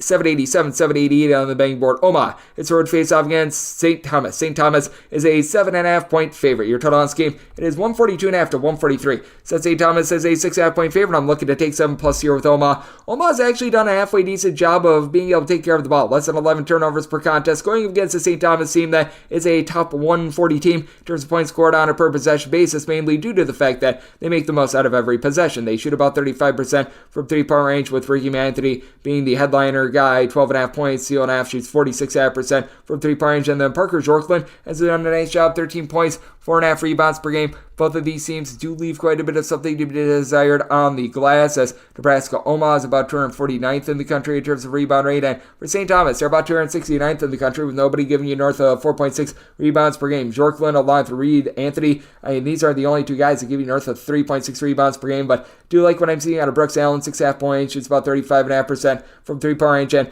they go up against an Omaha team that has perhaps the best takeover guy in this game, in Frankie Fiddler. 6 rebounds, 2.5 assists, 20 points per contest, shooting 37% from 3 for an Omaha team that they themselves have been a top 75 team in terms of fewest turnovers on a per possession basis. Now, the problem that you do have with this Omaha team as well, they are getting absolutely cooked from 3-point range, 287th in all of college basketball with regards to opponents' 3-point shooting percentage, but that falls to 34.2% in a roadside shoot court venue, about 37% from 3-point range when they are at home. So they've actually been a little bit better when they've hit the road, and they do go up against a St. Thomas team that has been giving up their threes as well, allowing opponents to shoot 35.5% from three-point range at home. So it's a little bit of an interesting scenario. You've got an Omaha team that is now outside the top 250 in terms of total possessions per game. St. Thomas, one of the slowest teams in all of college basketball, a much improved defensive team as well. I do think that both of these teams are going to do a relatively solid job with their defense. I do think that things are going to be very much slowed down, very much controlled in this game, and you've got an Omaha unit that in regulation, because their game against South Dakota State,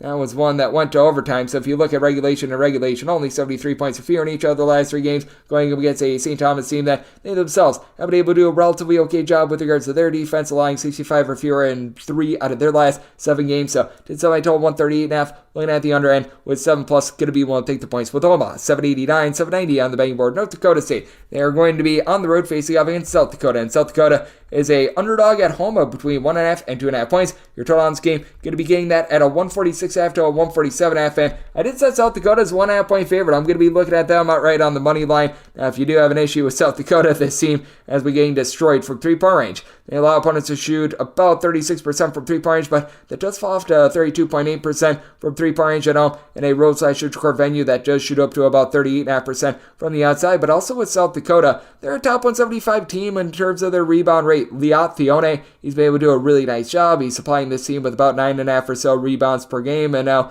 you've got South Dakota State has also been able to get really good production with regards to Caleb Stewart being able to shoot from three-point range at about a 36% clip. And South Dakota, they've been able to shoot as a collective north of 38% from three-point range when they've been in a road/court venue, compared to only about 33.5% from three-point range when they've been at home. Meanwhile, you've got a bunch in North Dakota State who they've been shooting better from three-point range when they've been on the road as well. Alex Morgan is a little bit of a lazy big man, though. He's only been able to give you about 4.5 rebounds per game. You've got a North Dakota State bunch that is well outside the top 3 in terms of points allowed on a per possession basis, going up against a South Dakota squad that they've been able to do a rough job in terms of being able to guard the arc themselves. But I do think that with North Dakota State having Bowden Scumberg being able to give you about 15 points per contest, but really not having much else with regards to their rebounding, with having Liat Thione being able to take over down low, I do think that South Dakota on their home floor going to be able to get it done, despite the fact that you do have some funky home and road splits. So it's a circumstance where I did set South Dakota as the favorite in this ordeal. I'm going to be taking a look at them outright on the money line, and with regards to this total, I did set mine at a 147.5. So we're going to be taking a look at this total under, just because South Dakota not shooting the same way from three-point range when they are at home, and I'm going to be taking a look at the money line as well with South Dakota. 791, 792 on the betting board. Rutgers,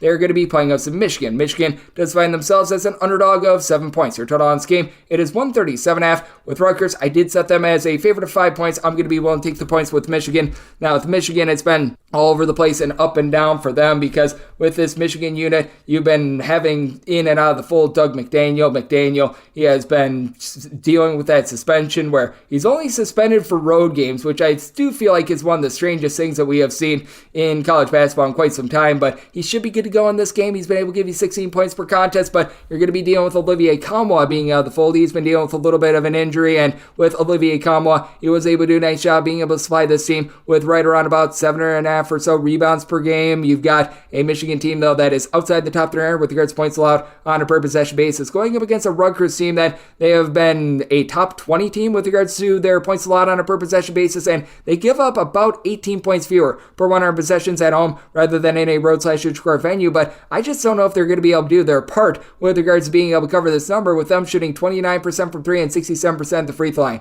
They've gotten a nice offensive boost from Jeremiah Williams being back in the fold, 12 points, 4.5 boards, 3.5 assists per contest. But Andre Hyatt is the only out of their top 5 scorers that shoot above 32% from 3. Bulat Mogg has been in and out of the fold as well. Should be good to go on this one. And for Michigan, when they played against Rutgers last, they lost that game 69-59. You did have Terrence Reed be able to supply you with about 15 rebounds, and he's going to have a big part in this game. He's been able to give the team 9 points, 7 boards per contest. He's been dealing with a little bit of just inconsistency in general. He did foul out of the team's game against Purdue over the weekend, but I do think that Michigan going to be able to do just enough to hold in there against a Rutgers team that has been incredible with their defense, incredibly terribly bad with their offense. And last time these two teams played, neither team got to 70. I did set my total 135. I'm looking at the under. And with Rutgers, I'm going to be willing to lay the number, set them as a 5-point favorite. 783, 784 on the betting board. Southern Utah, they are going to be playing against Abilene Christian. And Abilene Christian is a favorite of between 3 and 3.5 points. So your total on this game, and between 153.5 and 154 with Abilene Christian.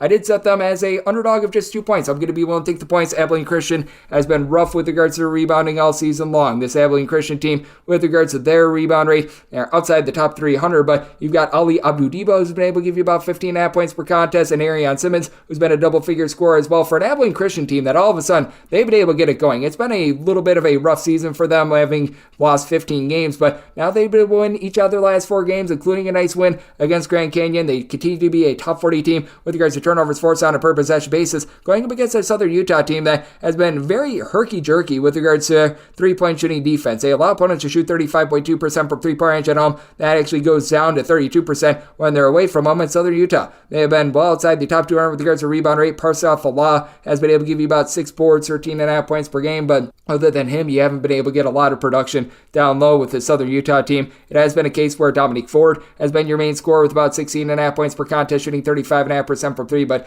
he is the only guy that is averaging north of 1.5 points per game, that is shooting above 32% from 3-point range. And with this Abilene Christian team, you do want to attack them a little bit more from the outside. They've been a better perimeter defense this season, but still, they're allowing opponents to shoot about 35% in a roadside court environment when they're away from home. And for Southern Utah, it's been a case where Zion Young has been hit or miss with his offense, 13.5 points per contest. I do think that Abilene Christian going to do a nice job of folding in here. I do think that this win streak could potentially come to an end. Fully recognize that Southern Utah just 9-18, but they've been losing a lot of these games very close. As a matter of fact, each of their last 3 losses and 4 of the last 5 by 10 points or fewer. So did some online at 2. Going to be looking at the points with Abilene Christian, and did some my total 154. Southern Utah, top 75 team with regards to total possessions per game, and you've got a Southern Utah team that, in terms of points allowed on a per possession basis, well outside the top 225. So looking at the over on 153.5, and going to be willing to take the points with Abilene Christian. 795, 796 on the betting board. It is Southern Indiana. They're going to be playing us a Lindenwood, and Lindenwood does find themselves as a underdog of 9.5 points. So on this game, it's 142.5. With Lindenwood, they're outside the top 250 in terms of both points scored and points allowed on a per possession basis, but I'm going to be willing to take the points with them. The Southern Indiana team has nobody other than Jack Melky is shooting north of 32% from 3-point range. Last year, they were one of the better 3-point shooting teams in all of college basketball, as Melky has been able to shoot about 43.5% from the outside, but when it comes to this bunch in Lindenwood, you've been able to get good production out of Keenan Cole. He's been able to give you about 18 points, 6 boards per contest. Now, what they're missing is a main facilitator. They don't have a single guy that's able to give you north of 2.5 assists per game. Lindenwood, they only turn the ball over about 11.8 times per game, so they haven't been bad with that respect. And you do have a Southern Indiana team that, with regards to their turnover rate, it's been rather rough to say the least, 13.5 turnovers per contest. You've got a pair of teams that they also give it up from 3-point range. Southern Indiana, a little bit better with that regard, as Lindenwood, they are well outside the top 300 on that front. Southern Indiana, they do allow opponents to only shoot 29.7% from 3-point range at home. That balloons up to 35.5% in a roadside shoot court venue. But both of these defenses, they have been having their issues all season long with Southern Indiana. They have had A.J. Smith be able to supply 9 rebounds per game, so he should be able to help them win that battle down low. But that said, with Lindenwood, I do think that they're going to be able to do a nice job holding in this game in a something's got to give sort of scenario. Southern Indiana, they've been getting to at least 70 points in 4 of their last 5 games.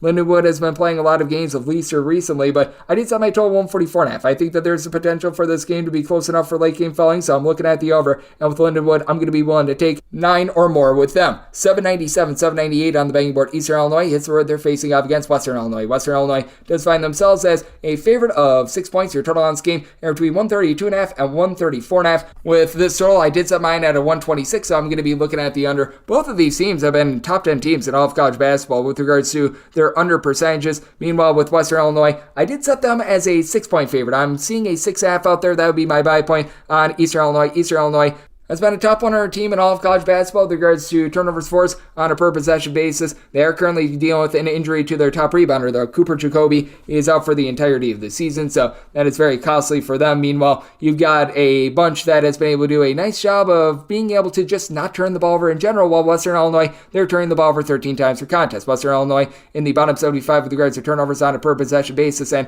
last time these two teams played, it was a 63-60 slog. Nobody could really get stuck out of the but Western Illinois, they're going to have a big advantage on the glass. They're a top 50 team with regards to opponents' three-point shooting percentage. They're a top team with regards to rebound rate, a top 25 team with that regard. You've had Drew Cisse be able to supply 11.5 rebounds per game, top 10 player in all of college basketball with regards to rebounds per game with Western Illinois. You've been able to have a good producer in Ryan Myers, be able to give you about 13.5 points per game, shoots in the mid-30s from three-point range, but outside of that, you really don't have a lot on the outside. Meanwhile, Tiger Booker is able to give you multiple steals, 13 points per game for an Eastern Illinois team that they themselves are shooting well below 33% from three-point range. Both of these teams play at paces that are well outside the top 220 with regards to total possessions per game as well. So I do think that this is going to be quite a bit of a slowdown slog. I did set my line at 6, so I'm going to be willing to take 6.5 or more here with Eastern Illinois, and I think that you get something much like we saw the first time around, bit of a low-scoring slog. Set my total 126, diving in on the under, and I'm going to be willing to take the points with Eastern Illinois. 799, 800 on the betting board. It is Utah, and they're going to be playing us to Stanford. Stanford does find themselves as an underdog of 8.5 points. So tonight's game is between 155.5 and 156. This was an opener of 7, and personally, I laid a 7 with Utah. I would rather lay 7 than take 8.5 with Stanford, as Stanford, they have been a team that's been not the same when they've been away from home. As a matter of fact, Stanford is actually giving up about a half a point less per 100 possessions in a roadside-shoot-score environment rather than when they are at home, but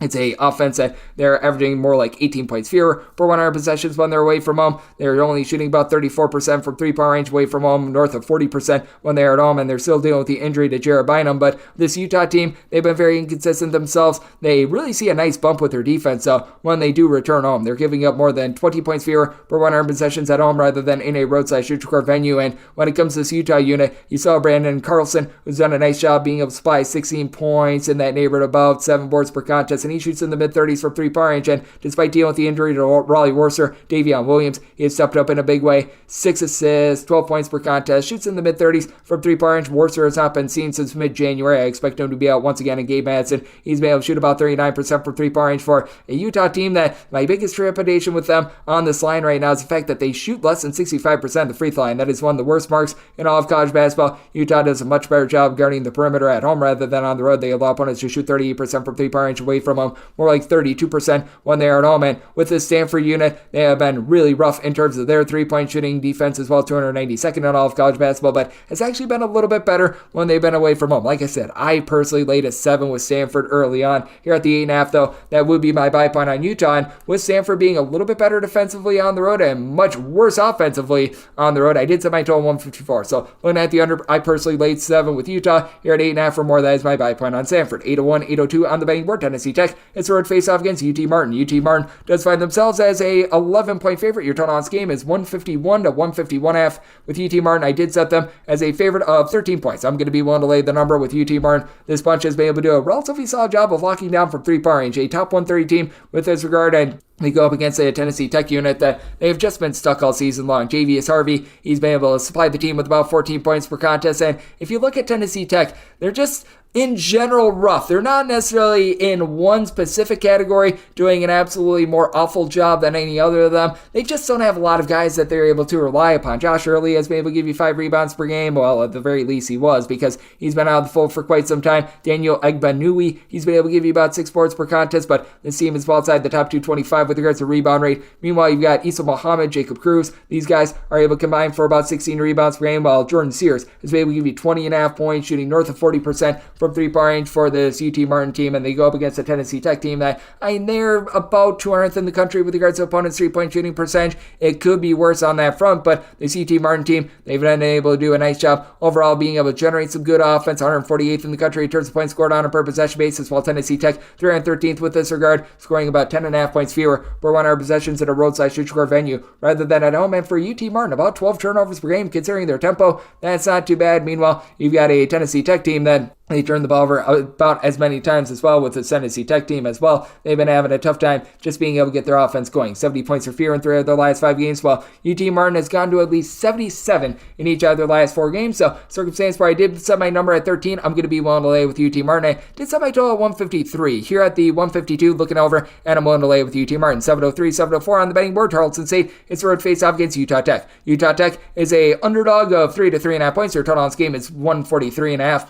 I set Tarleton State as a favorite of 7 points. I'm going to be willing to lay this number. With Utah Tech, this team has just really had a disastrous year. Noah Gonsalves has been able to give you 12 points per contest for a unit that they shoot about 34.5% from three, and that was supposed to be their bread and butter. They shoot less than 65% on the free throw line, and they're a bottom 25 team in terms of turnovers on a per possession basis. And now they have to go up against the Tarleton State team that is one of the best teams in all of college basketball in terms of turnovers forced on a per possession basis. Now, for Tarleton State, they're outside the top 270 with regards to the rebound rate. Utah Tech, though, they're about 280th in all of college basketball with regards to their rebound rate. Meanwhile, for Tarleton State, you've got Ja'Cory Smith, Skip to my Lou Williams. They've been able to combine for about 29.5 points per contest. With Williams, he shoots about 34.9% from three-point range. Now, you've also been able to get about 7 or so rebounds per game out of Keandre Gaddy, and he should be able to control things down low. Tanner Christensen, on the flip side for Utah Tech, he's able to give you about 12 points, 7 rebounds per game. But Utah Tech has been dealing with a whole bunch of injuries. They just now got Beon Riley back in the fold, but he has not been himself since returning, and he's really their main three-point shooter at 46.5% from the outside. David Elliott was shooting north of 40% from three, but he hasn't been seen in quite some time. And for Tarleton State, they're now riding an 8-game win streak. They've gone to at least 70 points in all but 2 of their games this calendar year, going up against a Utah Tech team as well outside the top 250 with regards to points allowed on a per possession basis. And this is a Utah Tech team that certainly is giving up from three-point range, while Tarleton State on the road, they're only allowing opponents to shoot 33% from three. That compares to about 35.5% from three-point range at home, going up against a Utah Tech team that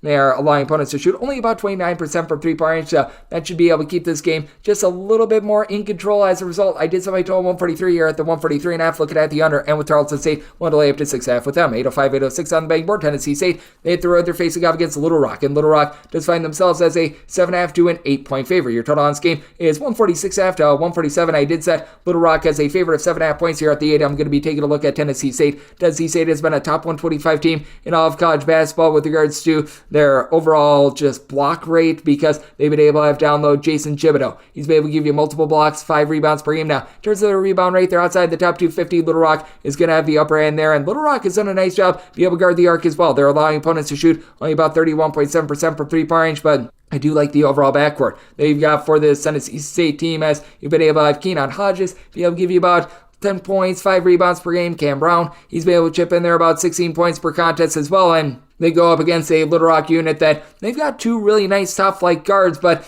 the depth behind them, it just is a pretty big fall off. Jameer Chaplin along KK Robinson combined for about 31.5 points per contest, 2.3 steals. Both of these guys shooting the mid-30s from three-point range, going up against the Tennessee State team that, in their own right, they've been able to do a nice job, be able to lock it down from three-point range. Tennessee State is allowing opponents to shoot from three-point range right around about 33% from distance. That's a top 125 mark in all of college basketball. While Little Rock, they turn the ball over 12.5 times per game. Considering they're a top 100 team with regards to total possessions per game, not too bad, but they don't necessarily generate a lot of turnovers. Tennessee State, they've been able to do a little bit of a better job on that front, and Tennessee State enters having given up 71 points or fewer in each of their last 4 games. They've really been able to get things going on the defensive side of things, but this Little Rock team, they've gotten to at least 80 in each of their last 3 games, and Tennessee State also has been able to ride a pretty hot hand with regards to their offense as well. I do think that this game has the potential to be close enough for late game filling. Set my line at 7.5, so here at the 8, going to be taking a look at the points. It's set by total at 149.5, also looking over 807, 808 on the betting board. Santa Clara, they're going to be on the road facing off against Portland, and Portland does find themselves as a underdog of 10.5 points. So the last game is between 154.5 and 155, and with Santa Clara, I did set them as a favorite in this ordeal of 9 points. Here at the 10.5, I'm going to be willing to take the points with Portland.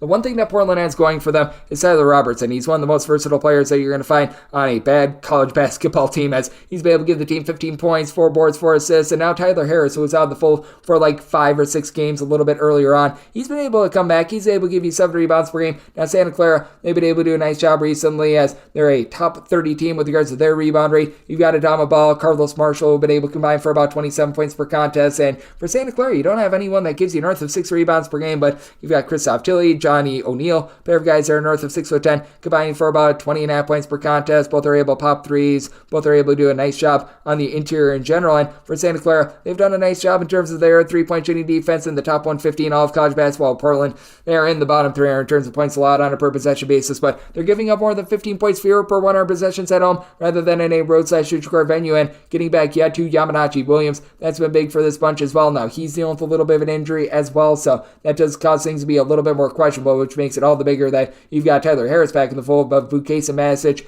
along with Harris being able to combine to shoot about 37% from three-point range, should be able to keep Portland rather lively in this game. Portland has been giving it up all season long, and Santa Clara, they're a team that's pushing quite a bit of tempo as well, so I did set my total 155, going to be looking at the over, and in this ordeal, set Portland as a 9-point home dog, so I'm going to be willing to take the points. 809, 810 on the betting board, it is Liberty, and they're going to be playing us to New Mexico State. New Mexico State is a underdog of 13 to 14 points. Your total on this game, it is 136, and with Liberty, I did set them as a 14.5 point favorite. I'm going to be willing to lay the number with Liberty. This team is giving up 15 points fewer per 100 possessions at home rather than in a road/score venue, and you've got a New Mexico team that was able to take down Liberty the first time around, but in that game, Liberty, they were shooting less than 20% from three-point range. Liberty has also just not been able to find their sea legs when they've been away from home. Meanwhile, you've got a New Mexico State team that they have been just all over the place and rudderless this season. It's a New Mexico State team that they had to replace their coach. They now have Jason Hooten in the fold. They had to replace everyone from last season, so that's caused for a lot of touch and go for them throughout the season. With New Mexico, you've been able to have someone in Femi Odekale be able to give you about 11 points, 5 boards per contest, but New Mexico State also has some pretty demonstrative home and road splits. They're giving up well north of 7 points more per 100 possessions in a road/score venue rather than at home. And for New Mexico State, they have been giving it up from three-point range away from home, 37.2%.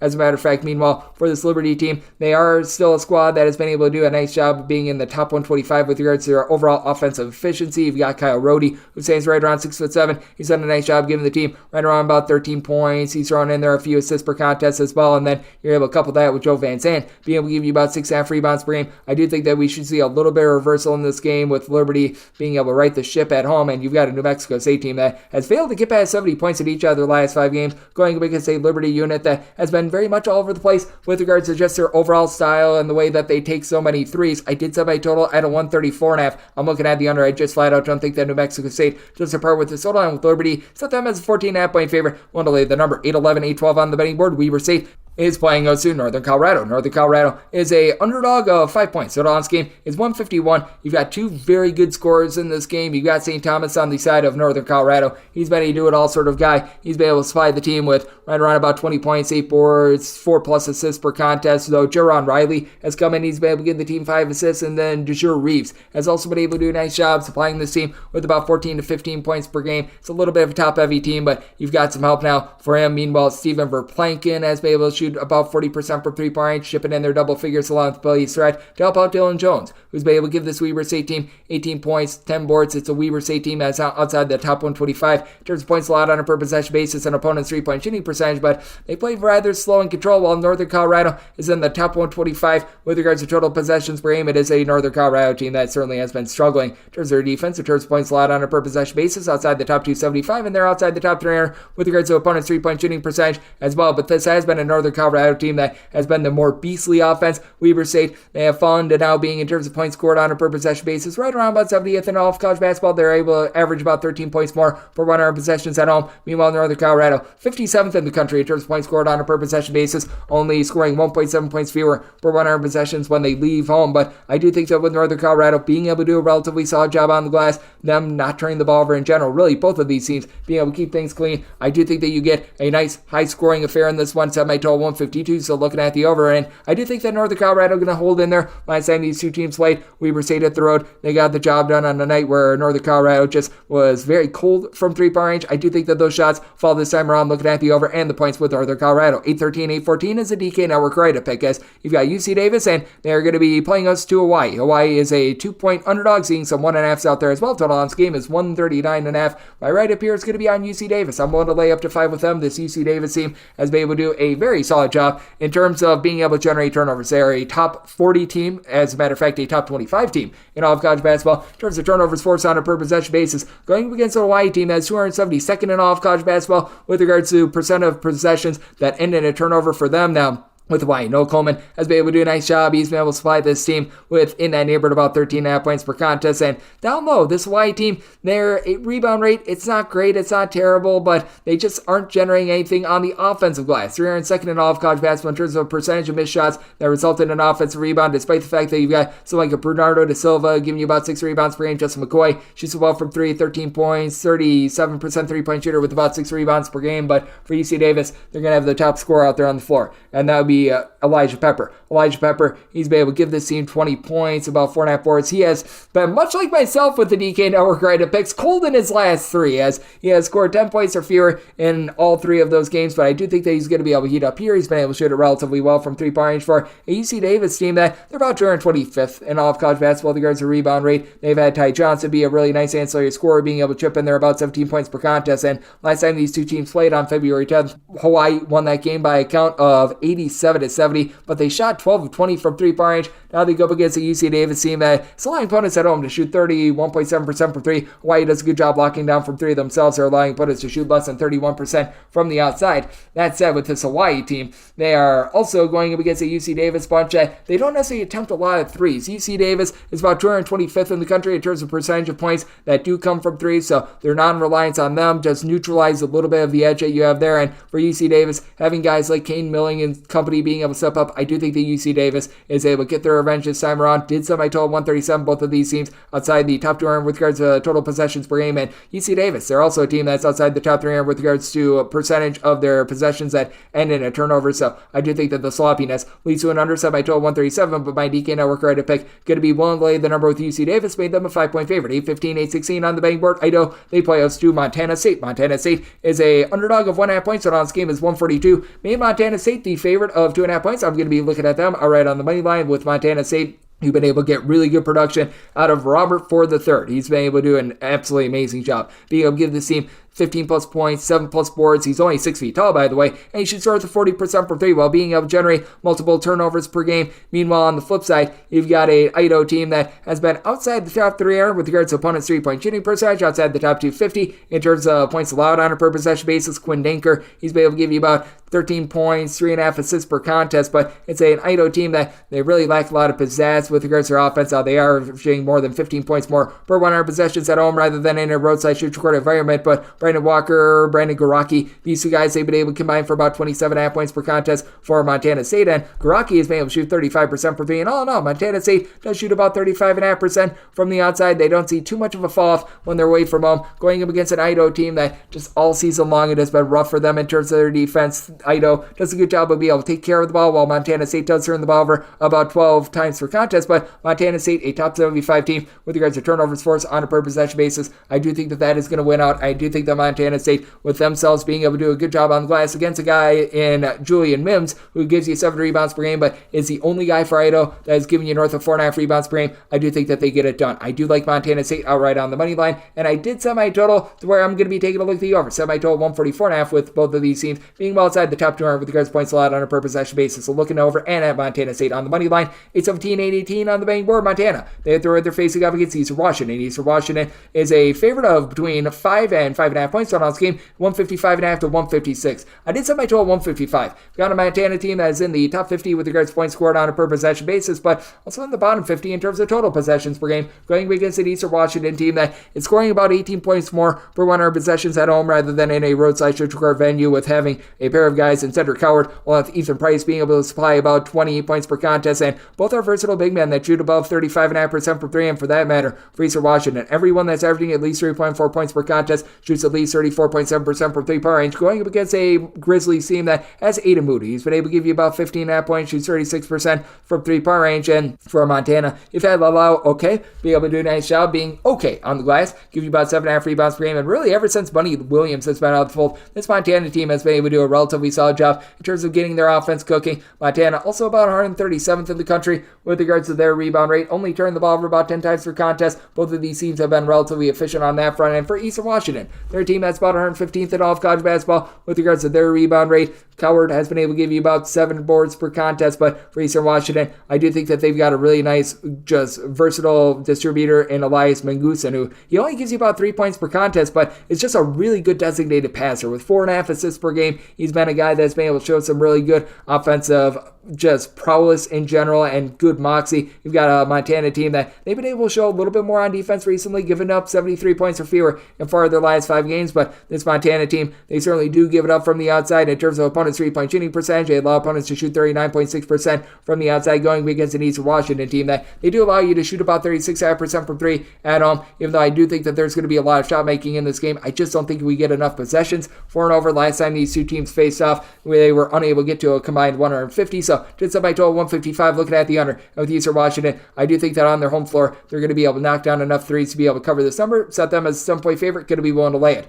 8-19, 8-20 on the betting board. Denver, they play OC UMKC. And UMKC does find themselves as an underdog of 3 to 3.5 points. So on this game is 154 with UMKC. I did set them as an underdog of 4.5 points. I'm going to be willing to lay it. UMKC is giving up nearly 15 points more per 100 possessions away from home rather than at home. And they go up against the nation's top scorer, and Tommy Bruner. Bruner has been absolutely tremendous, being able to supply north of 25.5 points per game. But it's not just him. Jackson Brenchley has done a nice job coming in from Utah. He's able to give you about 11 points, 4 assists per contest for a Denver team that is in the top 50 with regards to points scored on a per possession basis and the bottom 50 in terms of points allowed on a per possession basis. Denver, I believe, has scored at least 75 points in 8 out of the last 10 games and allowed at least 75 points in that many as well. Have a UMKC team that has been really running through. Jamar Brown has been able to give you 12 points, 6 boards, while he and Christian Coruscant have been able to combine for about 7 assists per game. Even though Allen David and Becca Jr. has seen a slash in minutes, he's been able to still give this team a relatively good amount of like 5 to 6 rebounds per game. But I do think that for Denver, they're going to be able to do a relatively solid job of being able to maintain down low. This has been one of the top home 3-point shooting teams in all of college basketball, going up against a UMKC team that they've been just very spotty and random with the way that they've been able to guard the 3-point arc. 119th of the country with regards to opponents' 3-point shooting percentage, but allowing opponents to shoot more like 34.3% from 3-point range in a roadside stretch court venue. Denver, they certainly do give it up from the outside themselves. They are allowing opponents to shoot from 3-point range 39.8%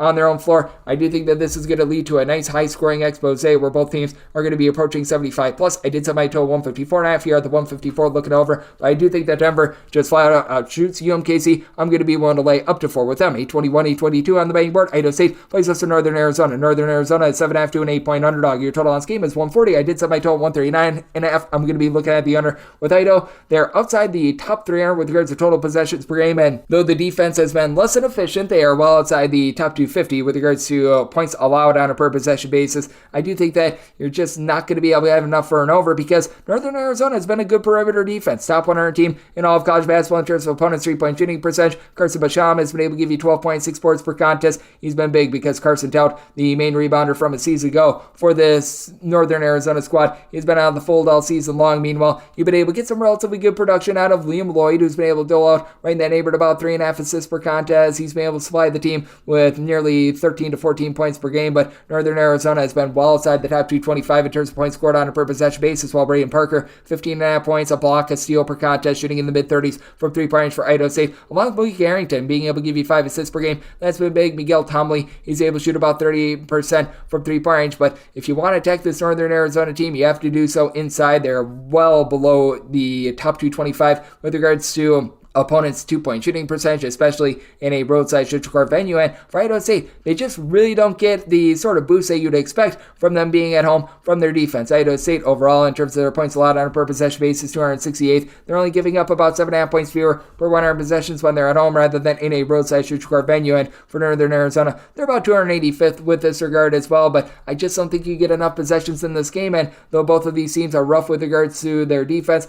both of these teams have a tough time being able to put the ball in the basket as well. So did set my line at 7.5 here at the 8. Going to be looking at Northern Arizona, and did set my total 139.5. I'm going to be taking a look at this total under as well. 823, 824 on the betting board. Grand Canyon, they're going to be playing UT Rio Grande Valley. Grand Valley, a 22 to a 22.5 point underdog. Total on this game is 154. I did set Grand Valley as a 22.5 point underdog. 22 is the max I'm willing to lay with Grand Canyon, but I'm going to be willing to lay it. You've got Ty and Grant Foster, one of the most versatile players in all of college basketball. 19 points, 6 boards, shoots in the mid-30s from 3-point range with a block and a half and a steal and a half per contest for a Grand Canyon team that, despite the fact that they lost a pair of games out there in the great state of Texas over the weekend, they are still a top 30 team with regards to points allowed on a per possession basis and a top 30 rebound rate team, going up against a Grand Valley team that is well outside the top 250 with regards to points allowed on a per possession basis. They only shoot about 30% from 3-point range. Now, Hakeem Abdul-Hakim has been able to do a nice job coming back. Hassan Abdul-Hakim that's been able to shoot about 35.5% for three-point range, 14 points per contest. He was out of the fold throughout much of the month of January, but even that has not helped out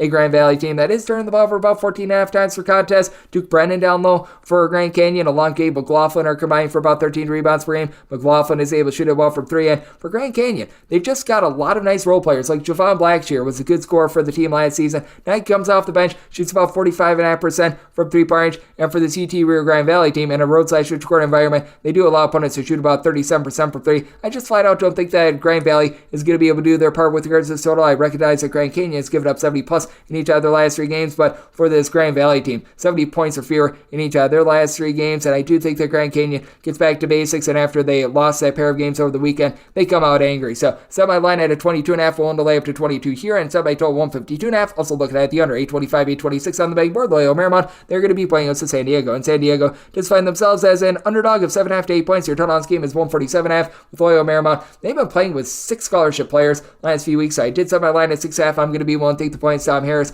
has been such a good scorer for this Loyola Marymount team, but he's been out of the fold. He's been able to give you about 15 points per contest. Now, you get back Justice Hill. He was the point guard over at Murray State over at LSU as well, and he's been able to do a nice job being very efficient with the ball. He's able to give you 3+ assists, less than 2 turnovers per game. But for Loyola Marymount, other than Alex Merkfeldez, who's been able to shoot in the mid-30s from three-point range, 12 points, 7 rebounds per game, you got a lot of your main guys that are currently out of the fold going up against the San Diego team that has Steven Jamerson, the second, who's been able to give you 8 rebounds per game. San Diego is a top 135 team in terms of opponents' three-point shooting percentage as well, going up against the Loyola Marymount team that's been well outside the top 150, as a matter of fact, the top 250 with regards to points allowed on a per possession basis. They just have not been able to guard a soul from the perimeter. They've had a relatively tough time on the glass as well, with Kelly Leau-Pape dealing with injuries all season long. For Loyola Marymount, they're about 126th in the country with regards to rebound rate. They're going up against a San Diego unit that has not been amazing with this regard at 273rd, but with having so many injuries, that is a big elixir. Meanwhile, you've got Deuce Turner down for one, coupled with Wayne McKinney, who've been able to combine for about 29.5 points per game, shooting in the high 30s from three-point range for San Diego, with the way that San Diego's been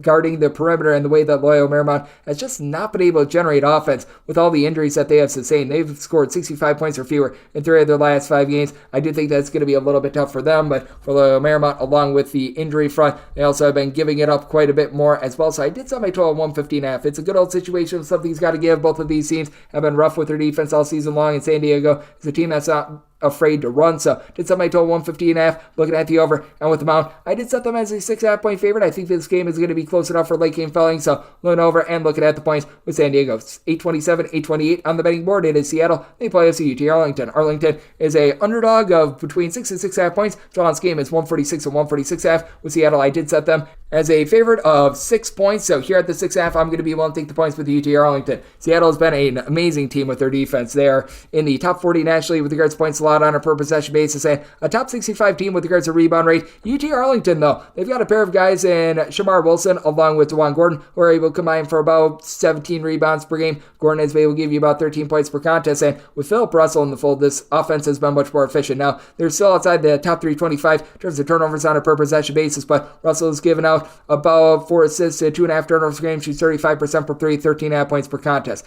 That has been able to help out an Arlington team that is well outside the top 250 with regards to opponents' three-point shooting percentage as well. And you do have Cam Tyson, who's been a nice go-to scorer for Seattle, 17.5 points, shoots 39.5% from three-point range, while Alex Shoemaker and John Kistral-Felius, they've been a nice ancillary scorers, giving you about 13.5 points per game apiece. And for Seattle, their main rebounders have been Brandon Chatfield, Kobe Williamson, combining for about 12 boards, 2.5 blocks per contest, but Arlington, I do believe, should be able to hold in this game with that respect, and this Arlington team has been very good with their offense. 78 plus points scored in each of their last 4 games, going against a Seattle team that has given up now 68 or fewer in each of their last 4 games. So you've got a little bit of something's got to give scenario going on here. This is a Seattle team that overall has been very solid with regards to their defense, especially from the perimeter, allowing opponents to shoot just 28.4% from three-point. So I did set my total 144.5. I do think that the dead possessions that Arlington is going to have is going to hurt them, but I do think that they're going to do a relatively solid job on the glass, and this is a Seattle team that, with regards to money time late, with regards to their free throw shooting, I do have a little bit of trepidation with that as a collective. Seattle is shooting at the free throw line line, more around about 71.5% at the charity stripe. So it is a circumstance where I did set my line at 6. I'm going to be willing to take 6.5 plus here with this UT Arlington bunch,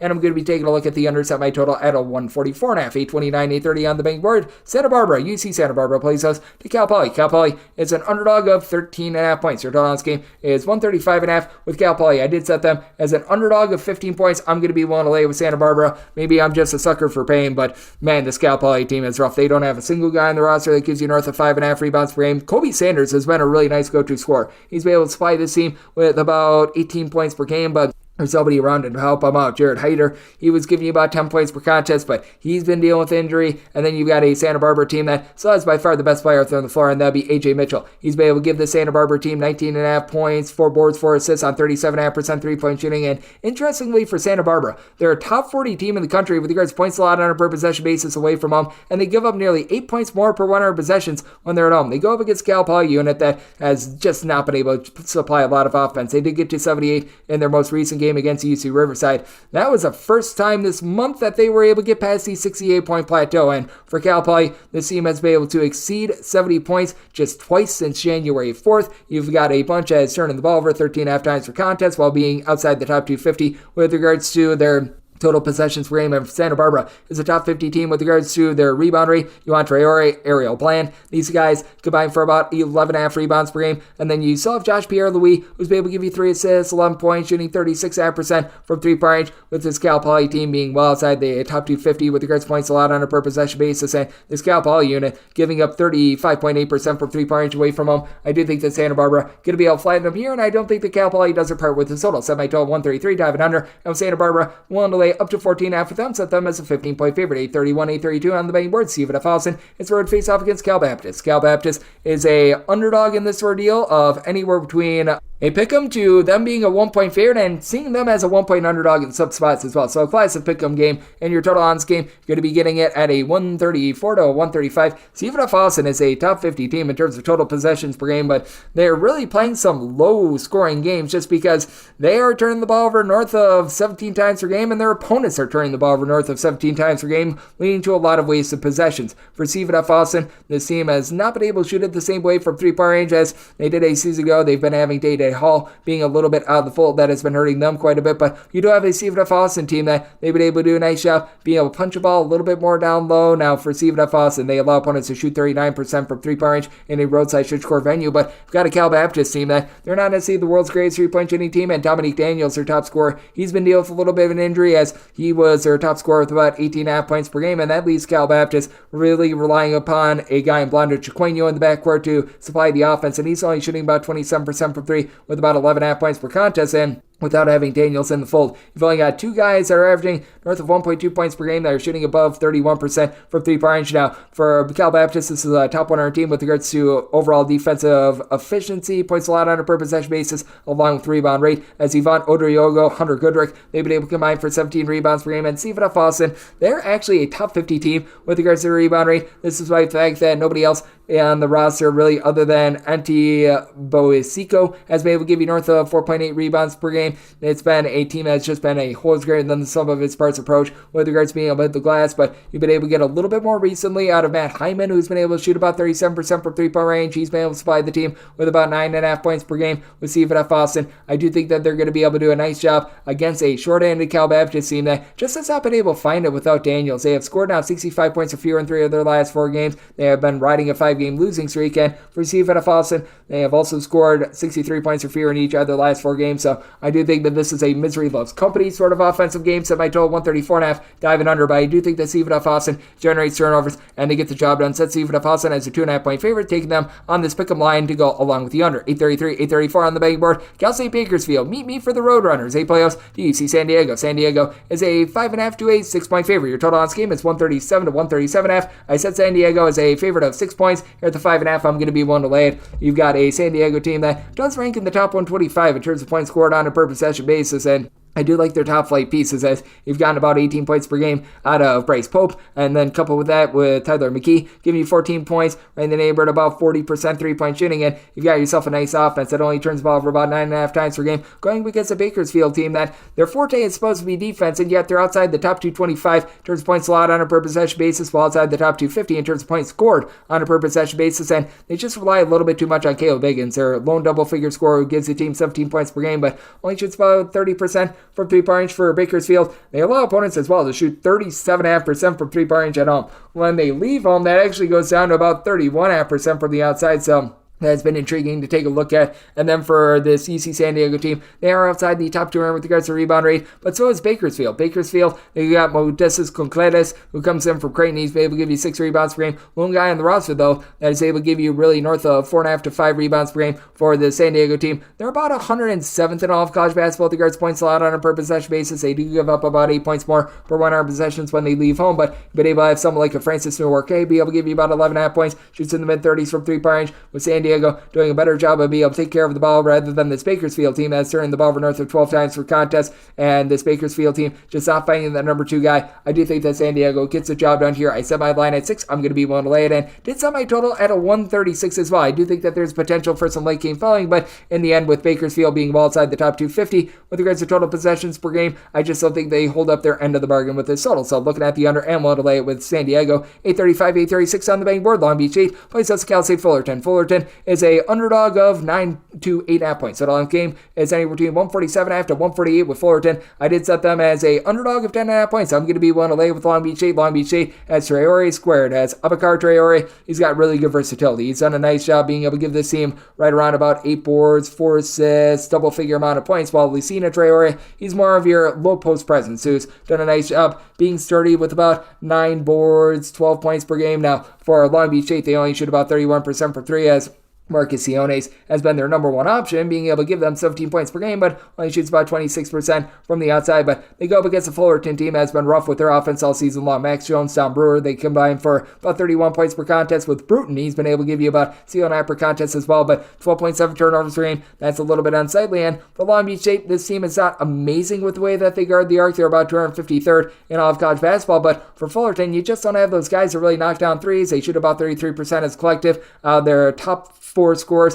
only one of them in Jones shoots about 31.5% from the outside, and Vincent Lee just has not been able to give them anything all season long. About 5 points, 2 rebounds per game. I thought that he was going to be able to extend, and this is a Fullerton team that they just haven't been the same defensively as well. They are now back inside the top 175 in terms of points allowed on a per possession basis. They do a nice job on the outside, but they're all outside the top 225 with regards to rebound rate. That's where Long Beach State is going to be able to hurt them and be able to win this game by margin. I did set my total 144.5 with Fullerton. This has been a team that's been well outside the top 275 in terms of points scored on a per possession basis, and Long Beach State has been halfway decent with their defense. So looking at the under and willing to lay with Long Beach State, 837, 838 on the betting board. CSUN, Cal State Northridge plays us UC Irvine. Zot for the Anteaters, who are favorites on the road of anywhere between 7.5 to 8 points to this game, between 149.5 and 150. Set my line at 6.5. I'm going to be willing to ride with Northridge getting the points with Irvine. This has been a top 5 team in all of college basketball with regards to points allowed on a per possession basis away from home, and this team does a really nice job of being able to hit the glass, as you've got Ben Lutkin, who's been able to give you about 5 or so rebounds per game. Devin Tills has really good versatility. Devin Tills has been able to give this team right around about 12 points per contest, shoots in the mid-30s from 3-point range, but you've got a Northridge team that is in the top 75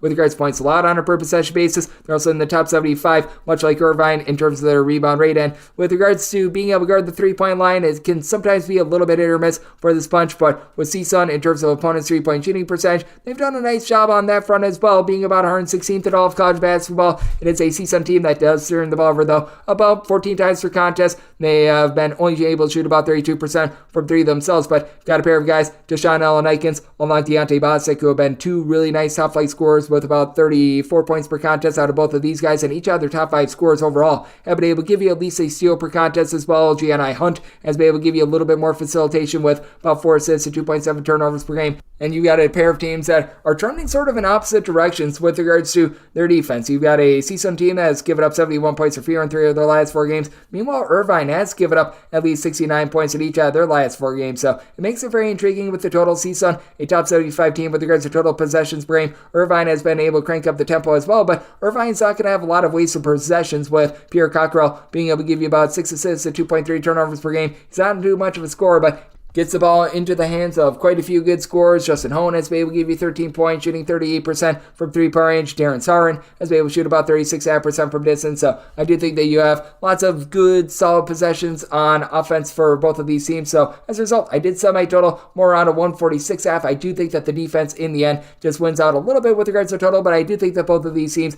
approach right around about 70 or so, and especially with CSUN being able to kick it up on defense, I'm going to be willing to take a look at the under, and the points with CSUN set them as a 6.5 point dog. 839, 840 on the betting board. Washington, they play us UCLA. UCLA is a underdog of 3 points. Drawn's game is 138.5. I did say UCLA as an underdog of 5 points. I'm going to be willing to lay it with Washington. Washington has had a up and down season all year long, but with Washington, they are giving up more than 10 points fewer per 100 possessions at home rather than in a roadside-neutral venue. And for UCLA, this is still a team that's well outside the top 200 in terms of points scored on a per possession basis. A lot of it due to the fact that they only shoot about 31.5% from three-point. Sebastian Mack has been a back truck with about 13 points per game, but he shoots well below 32% from three-point. Stefanovic has shot in the mid-30s from three-point. He's supplying the team with about 12 points per contest. And to the credit of UCLA, they're a top 125 team with regards to opponents' three-point shooting percentage, while Washington, they allow opponents to shoot overall about 33.8% from three, but that goes down to about 29.5% from three at home, north of 37.5% away from home. And for Washington, you've got the Kentucky duo in Xavier Wheeler, Keon Brooks, combining for about 35.5 points per game. Wheeler has been able to give you 6 assists per game. Brooks shoots 36.5% from three. And Washington overall, they only shoot about 33.5% from the outside, but this is a top 40 team with regards to total possessions per game, yet they're only turning the ball over 11.8 times per game, going against a UCLA unit that just is not turning turnovers the way that they did a season ago. Now, UCLA has been able to hold up defensively, giving up 70 points or fewer in each of their last 4 games, but you've got a Washington team that's really been able to crank up their offense, getting to at least 75 points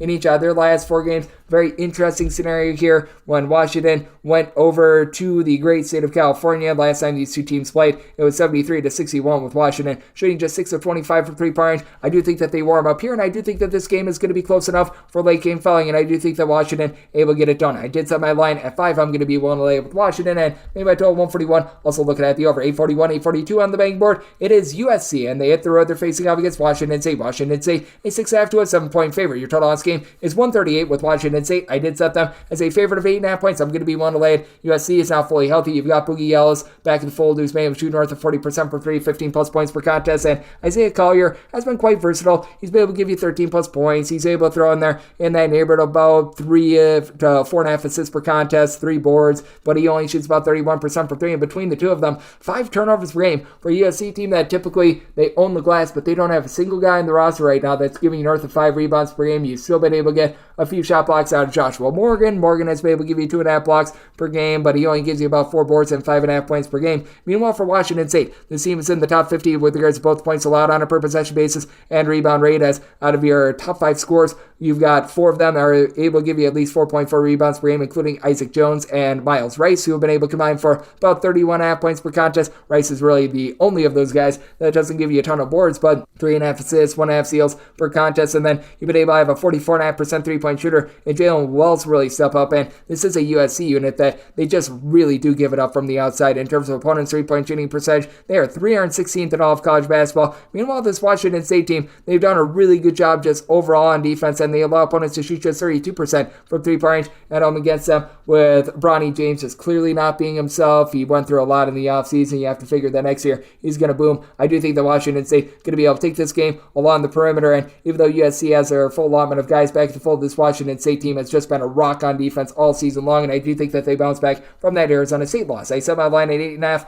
willing to lay the number. I did set my total 136.5. I think that Washington State bogs this game down and completely controls the glass. So looking at the under and willing to lay it with Washington State. 843, 844 on the betting board. San Francisco plays us to Gonzaga. Gonzaga a 3.5 to a 4-point favorite. Total between 154 and 155. I did set my total 151.5. I'm looking at the under. San Francisco has been giving up a few more points recently. They've been playing a tad bit more up tempo, but San Francisco still one of your best defenses in all of college basketball in terms of points allowed on a per possession basis. Number 20 in the country, and they're a top 40 team with regards to turnovers forced on a per possession basis. Now, Gonzaga has ascended to number 4 nationally in terms of points scored on a per possession basis. This after they got off to a rough start to the season. Ryan Nembhard, he's still not popping it great from three-point range, but he's been able to cut down on the turnovers. It's really been all about what you've been able to get out of the big men in Anton Watson, Graham Ike. They're combined to be able to supply 31 points per contest. Watson is able to shoot 45% from three, and for Gonzaga, they're only shooting about 34.5% from three, but they're just so effective on the interior, but that's where San Francisco shines. You've got Jonathan Mogbo, who's able to give you 15 points, 10 rebounds per game. He's the only guy in the roster that gives you north of 3.6 rebounds per game, and yet they're a top 40 team with regards to their rebound rate, and the reason why is that they just really do a nice job of being able to guard the inner posts. You've got a Gonzaga team that, with regards to their three-point shooting defense as well, it has been relatively shaky when they have been just at home. They allow opponents at home to shoot 34.7% from three. That actually goes down to about 32.5% in a roadside shoot score venue, though. That is a little bit of a reason why I do take a look at this under as well, because I do think that both of these teams are going to be relatively effective in terms of just being able to find ways to be able to get the ball in the basket, but with the San Francisco team being just so strong with regards to their overall defense, being able to generate some turnovers, and with Gonzaga being a much improved defensive team as well, I do think that's going to be nip and tuck. And after San Francisco really did a nice job pushing this Gonzaga team for 30-plus minutes first time around when they were in the kennel, I do think that this is going to be a spot where they're going to be able to give another nice test. You've got Malik Thomas along with Marcus Williams in the backcourt, combining for about 25.5 points per game. You've had a guy in Mr. Newberry who's been able to shoot 43% from three. And for San Francisco, they're now in the top 60 with regards to points scored on a per possession basis. So I think that this is going to be a well-balanced game. In the end, I think Gonzaga pulls it out, but I think that this is a one-possession game. Set my line at 1.5. We'll take the 4 here with San Francisco, and you're at a 155 looking at the under. This is the last game on the normal Las Vegas betting board before we hit the extra games. 845, 846, St. Mary's is on the road facing off against Pepperdine. Pepperdine, a 16 to a 15.5 point underdog. Totals between 136.5 and 137. St. Mary's is number 2 in all of college basketball in terms of points allowed on a per possession basis, but last time these two teams played, things got airbrained because St. Mary's, they were just able to absolutely pop off against Pepperdine. They were able to put up 103 points. Don't think we're going to quite see that, but St. Mary's has been able to really ascend with their offense, and I am going to, as a result, set my total at 136.5. The 137, I'm going to be taking a look at the under. You've got Ada Mahaney, who's been so tremendous for this team, giving you about 14 points, 2.5 assists per contest. Now, for St. Mary's, a lot of the reason why they've been so successful thus far has been the rebounding. They're a top 10 team with regards to rebound rate. Mitchell Saxon, Joshua Jefferson combining for 14 rebounds per game, but they are without Joshua Jefferson as of right now, but team has been very efficient, only turned the ball over 10 times per game. Now, for Pepperdine, their defense has been much better at home rather than on the road. They're giving up more than 10 points fewer per 100 possessions at home rather than in a roadside shoot score venue, and for Pepperdine, this has been one of the most rough three-point shooting defenses in all of college basketball, but they have all opponents who shoot just 29.9% from three-point range at home compared to 48% away from home. You've got Michael Jay, you've got Javon Porter, both being able to combine for that pocket of about 32 points per game, and Ajay continues to shoot 48% from three. Not going to continue here, but you've also got Houston Mallet, who's been able to shoot 41% from the outside, 15 points per game. After that, there's just a big giant drop-off, though. This is a top-heavy team that does have Ethan Anderson, the former USC guard, who's been able to give you about 6 points, 3 assists per contest, but I do think that St. Mary's going to be able to get their slow grinder pace. I do think that Pepperdine is going to be able to keep it a little bit closer this time around. I did set my line at a 14.5. Pepperdine, just a much better three-point shooting defense at home, and I do think that that's going to make the difference with regards to the spread and the total. I'm going to be looking at the under, and I'm going to be willing to take the points with Pepperdine. Now let's take the extra games. The normal betting board picks are complete, but there are some extra games today, so we go into the bonus. 306-529, 306-530. Binghamton, they play us in Maine. Maine knows would not get Maine. They are an underdog of 2 points. So on this game is 132.5 to 133. With Maine, I did set them as a 1.5 point underdog. I'm willing to take 2.5 with them. Maine is a top 50 team with regards to turnovers forced on a per possession basis. And Kellen Tynes last year actually led all of college basketball with regards to steals per game. He's done a nice job being so versatile. 3.5 assists, 2.3 steals, 13 points per game. Now it is a Maine team that they only shoot about 30% from three-point range, but their perimeter defense has also been very much on point. With Maine, in terms of opponents' three-point shooting percentage, they're number 35 in all of college basketball, going up against a Binghamton team that they've been a top 125 team with rebound rate. You've got two guys in Temu Chenery, along with Samir Torrance, who have come in via the transfer portal and have been big additions. Chenery has been your top scorer, giving you 15 points per contest. Meanwhile, with Torrance, well, he gives you about 8.5 points per contest, but throws in there 6 boards, 7.5 assists, shoots 35% from three-point range, has been oh so versatile for this unit, and is a Binghamton team that they shoot about 29% 69% from 3, 67.5% at the free throw line. I do believe that their overall just well-roundedness on the glass is going to be able to win out in this spot. Maine is outside the top 250 with regards to rebound rate, despite having Peter Filipowski being able to give you about 7.5 rebounds per game. And you do have Jaden Clayton being able to give you about 4 assists per game for Maine, but he also turns the ball over quite a bit as well. In the end, I think Binghamton should be the slightest of slight favorites, but going to make this line 1.5 and what I think is going to be a low-scoring slog. Semi-total 131.5 to have an under, and with Maine at 2 or more, I'm going to be willing to take the points. It's 306-531, 306-532. UMass Lowell is going to be playing against Bryant. Bryant is a underdog of 5.5 to 6 points. So on this game between 161 and 162.5. Set by total 155.5. Looking at the under. Bryant, a top 5 team in all of college basketball with regards to total possessions per game. And UMass Lowell is a team that has been cranking it up a little bit as well. But UMass Lowell is a top 25 team in terms of their rebound rate. You've got a Bryant team that is well outside the top 225 with regards to rebound rate. That's why I did set Lowell as a 7.5 point favorite. I'm going to be willing to lay the number with UMass Lowell. You're also getting back Abdul Kareem Koulibaly, who's been missing throughout much of the season, and last season was a guy that supplied north of 7.5 rebounds per game, even though he's still not 100%. You've got Max Brooks, who's been able to give you 2.5 blocks, 13.5 points, 7.5 rebounds per game, while Yindi Akeem is able to give you about 15 points, 5.3 assists per game. They go up against the Bryant team that has been one of the best at being able to guard the three-point arc in all of college basketball, 18th in the country with regards to opponent's three-point shooting percentage, and Bryant is a top 80 team in terms of points allowed on a per possession basis. So is UMass Lowell, though, and with UMass Lowell, they're 10th in the country in terms of being able to guard the three-point line.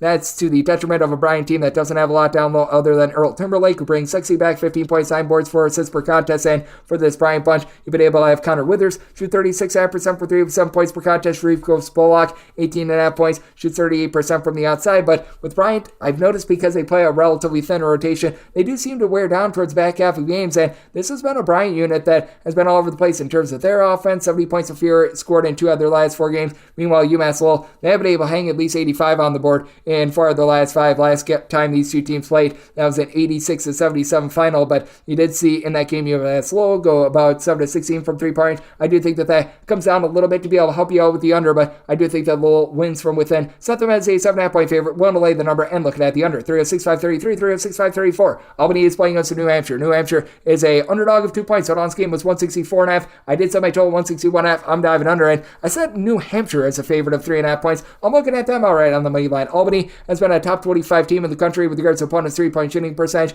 New Hampshire, they're number 8 in the country in terms of opponent's 3-point shooting percentage. That goes down to 28.3% in a roadside shoot score venue. And for Albany, while you do have Sebastian Thomas, who's been a nice go-to scorer, 19 points, 5 assists, 4.5 rebounds per game, this team does turn the ball over 13.5 times per game. New Hampshire does a better job of taking care of the ball with about 11.8 turnovers per game, and Clarence Daniels, he's the most versatile player in this game. 20 points, 9.5 rebounds per game. Now down low, you've got Jonathan Vigo for Albany, who's been able to give you about 9.5 rebounds per game. He's been out since the beginning of February, though, and that's going to allow this New Hampshire team to be able to really own things down low. You've got someone like a Jackson Baker who's been able to give you 12 points, 6.5 rebounds per game. It is a New Hampshire team that overall they only shoot about 33% from 3-point range, but Baker's been able to bake it from 3 at about 37.5%. Ahmad Robinson is able to give you about 4.5 assists, 15 points per game, and with this Albany bunch, you do have to question whether or not the rebound rate is going to be catching up to them in this game. It's not a New Hampshire team that's necessarily supreme with regards to their rebounding as well. New Hampshire, with regards to their overall rebound rate, they're 59th in all of college basketball, but for Albany, they've been about 200th, and now without their top rebounder, it's been going southward ever since then. I do think that New Hampshire, with the way that they protect the ball, with the way that they've got a tough light scorer in Clarence Daniels, they find a way to be able to get the job done in this ordeal against an Albany team that has now lost 4 of their last 5 games, and has given up at least 80 points in each of their last 3 games, but has been very inconsistent with their offense as well. Semi-total 161 half, diving under, and New Hampshire, looking at them outright on the money line. 306, 535, 306, 536. Merrimack is on the road facing up against Fairleigh Dickinson. Fairleigh Dickinson hopes to beat Fairleigh Price as a 3-point underdog. Total on this game between 146 half and 147 half, with Fairleigh Dickinson set them as a 5-point dog. I'm going to be willing to lay it with Merrimack.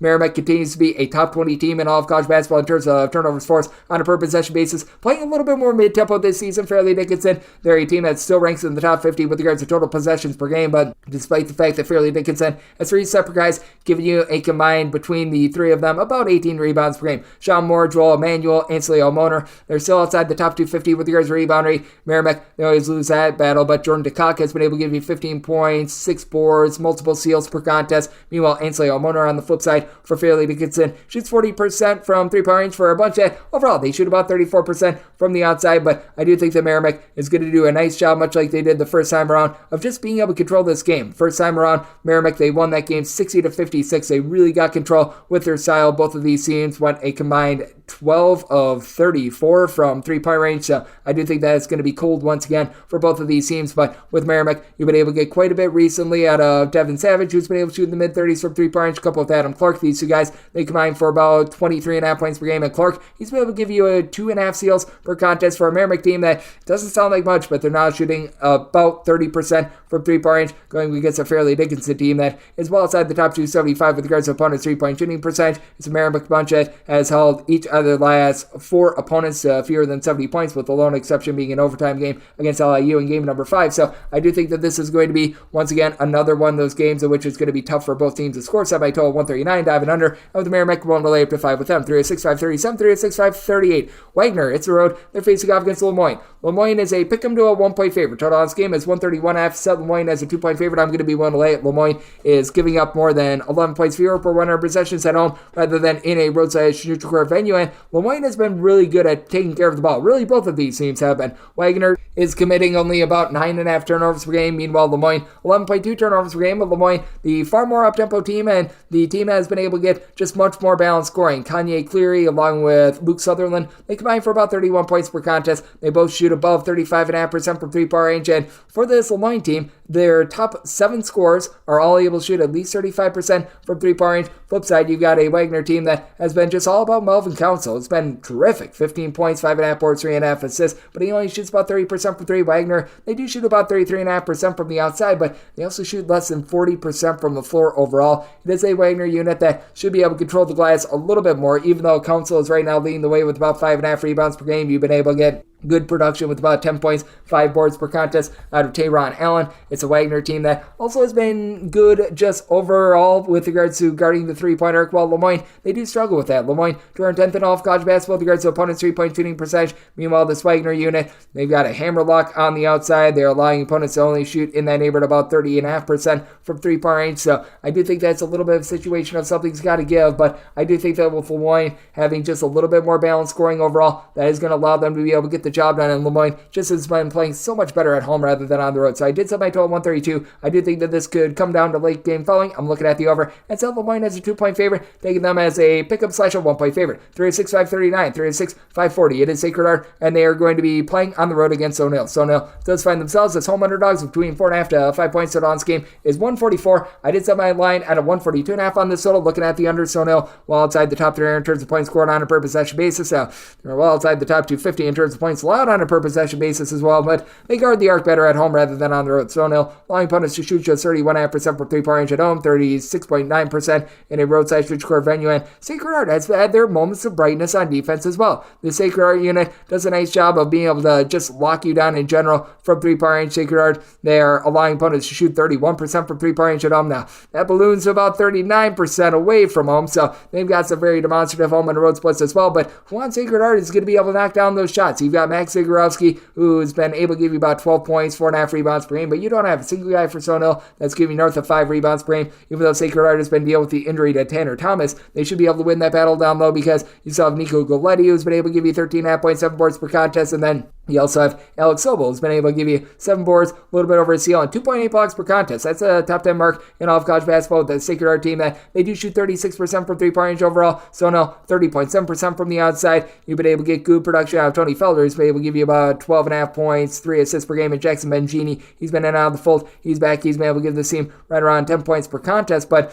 with this Stonehill team, they just don't have anything on the interior with their 14 turnovers per game. And Sacred Heart being a unit that has been in the top 50 with regards regards to turnovers forced on a per possession basis. I do think that Sacred Heart going to take control of this game. I said Sacred Heart as a 6.5 point favorite, going to be willing to lay the number, and so I told 142.5. Don't think that Sono can take advantage of Sacred Heart's rough 3-point shooting defense on the road. So looking at the under and willing to lay of Sacred Heart, 306.541, 306.542. NJIT plays us at UMBC. UMBC, a 3.5 to a 4.5 point favorite. Your total is 151 with UMBC. I did set them as a favorite of 2.5 points. I'm going to be willing to take the points with NJIT. It's been a just all over the place season for NJIT, but I do think that they're going to be able to get a little bit of something cooking here thanks to the fact that now they've got Tariq Francis, who's been able to give you about 14.5 points per contest. He has really been able to ascend here in the back half of the season. At home, he is shooting about 34.5% from three with more like 15 points per contest, and he's been able to do a lot about 2.6 assists per game for an NJIT team that doesn't do a bad job of being able to take care of the ball. NJIT, they're only turned the ball over about 11.2 times per contest. Problem is they shoot less than 40% from floor, and they're outside the top 275 with regards to rebound rate. UMBC, well, outside the top 250 with regards to rebound rate as well, and they've been dealing with the injury to Kadarius Smith. He just returned to the fold for 2 minutes in their last game against New Hampshire, so he might be back, but it's going to be in a limited capacity, which means that Deion Brown, along with Marcus Banks Jr., they need to carry the load. They're averaging a combined 33.5 points per contest. Brown is the only guy that's giving you north of 5.5 rebounds per game, though Max Lucero Lloyd, the transfer from Penn, he's now been able to give you a bit more down low with about 2.5 blocks per contest, and Brown and Banks both shoot 35.5 to 36% from three-point range, going up against an NJIT team that's getting just absolutely tattooed from three-point range, allowing opponents to shoot about 35% from three, but that goes down to 28.1% at home. They've got massive home and road splits. I do think that UMBC going to struggle a little bit on that front, and NJIT has actually been able to do a relatively solid job of being able to slow teams down. UMBC, they just look to run it and gun it. They're a top 20 team with regards to total possessions per game. Meanwhile, this is an NJIT unit that has been able to hold 2 out of their last 3 teams to fewer than 70 points and 3 out of their last 5. So I do think that NJIT going to be able to lock up this UMBC team a little bit more, though they've been able to get to at least 80 points in 3 of their last 4 games, but I do think that this is going to be a closer than what they're thinking. I think that this is going to be a bit more nip and tuck, so set my line at 2.5, going to be 1-3+ here with NJIT, and set my total 152.5, also looking at the over. 306.543, 306.544. Central Connecticut plays us to Long Island. Long Island is a 13-point underdog. Your total on this game is 142. I did set my line at 12. Here at the 13, I'm going to be willing to take the points with Long Island. Long Island, actually a top 100 team with regards to opponent's 3-point shooting percentage. Now, their issue is that they're about 320th in terms of points scored on a per possession basis. You've got the cube of Strickland, says Rod Strickland is coach. Ty Strickland is your top scorer with 14 points per contest. And Terrell Strickland, main facilitator with about 4 assists, 7.5 points per game. This team doesn't have a ton down low other than RJ Green giving you about 7.5 rebounds per game. So they're at a disadvantage there against a Central Connecticut team that they really don't have that one guy that's really going to take over down low. Kellen Amos is the only guy that's giving you north of 5 rebounds per game. He's been able to supply 5.4 boards per contest, but even with that, Central Connecticut, in terms of their overall rebound rate, they're the far superior team at about 117th, and you've got a pair of guys in Alan Jean Rose, a couple of Jordan Jones, who've been able to do a nice job being able to give you about 27.5 points per contest. Both of these guys shoot about 34% from 3-point range, but Central Connecticut, they only shoot about 31.5% from the outside, and with regards to the exterior defense, they just aren't quite the same as Long Island. They've been able to improve throughout the season, but at home they're allowing opponents to shoot 36.8% from 3-point range, and it's a Long Island team that overall they do shoot below 33% from 3-point range, but I do think that they're going to be able to get enough from the Stricklands. Coupled with that, they've got a guy that's giving you 13 points per contest, and Eric Acker has been able to shoot right around about 30% from 3-point range away from home. I do think that Long Island gets just enough from their outside shooting to be able to hold in this game, and it's been a Long Island team that has now been able to do a better job on defense, giving up 75 points of fear in regulation in 4 of their last 5 games against a Central Connecticut team that has won 4 of their last 5. None of those games were by double figures. So since my line at 12, I'm going to be willing to take a look at the points, and did set my total 144. Also looking at the over, we're at things up with 306.545, 306.546. Gardner Webb plays us at Longwood. Longwood, a 2.5 to a 3-point underdog. Total on this game between 150 and 150.5. Set my total 143. Longwood's still a top 80 team with regards to points allowed on a per possession basis. They only shoot about 33% from 3-point range. Going up against Gardner Webb team that they just have been a different team this year. They are, in terms of points allowed on a per possession basis, outside the top 225, but for Gardner Webb, they do leave a little bit of something to be desired on offense.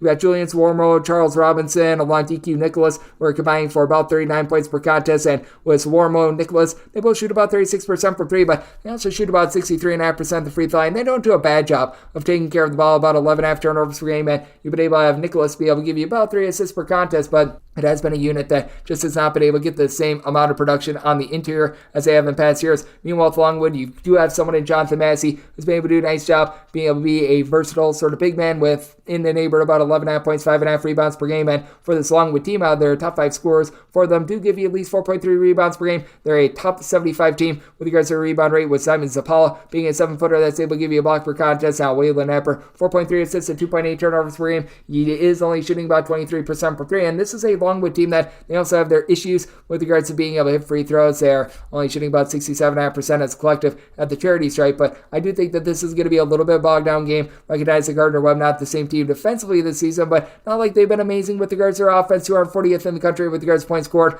on a per possession basis. I do think that Longwood going to be able to do just enough on the glass to be able to hold in there, set my line at a 3 here at the 2.5. That would be the max I'd be willing to lay, just because with this Longwood team, they just have had a really tough time with regards to their backcourt, especially with them turning the ball over 12.5 times per contest, while Gardner-Webb does a better job of retaining the ball. So 2.5 or less, willing to lay with Gardner-Webb, and looking at the under semi-total 143, and that'll wrap things up for the Thursday edition of Coast to Coast Hoops, now part of the Bustin family of podcasts. Big thanks to Tristan Freeman of Bustin Brackets for joining me in the last segment. If you do like hearing from this fine podcast, Coast to Coast Hoops, you're able to subscribe wherever your podcasts, Apple Podcasts, Google Play, Spotify, Stitcher, and TuneIn. If you have a question, comment, segment idea, what have you for this podcast, you do have one of 2 ways we offer those in. First one is my Twitter/X timeline at @Junior_41. Keep in mind, letters the me does not matter. As per usual, please send these into the timeline. Other way, it's fine an Apple Podcast review. If you rate this podcast 5 stars, it is very much appreciated. From there, you're able to fire whatever you'd like to hear on this podcast via the 5-star review, coming at you guys every single day throughout the college basketball season. That means I'm coming at you once again tomorrow. Thank you so much for tuning in.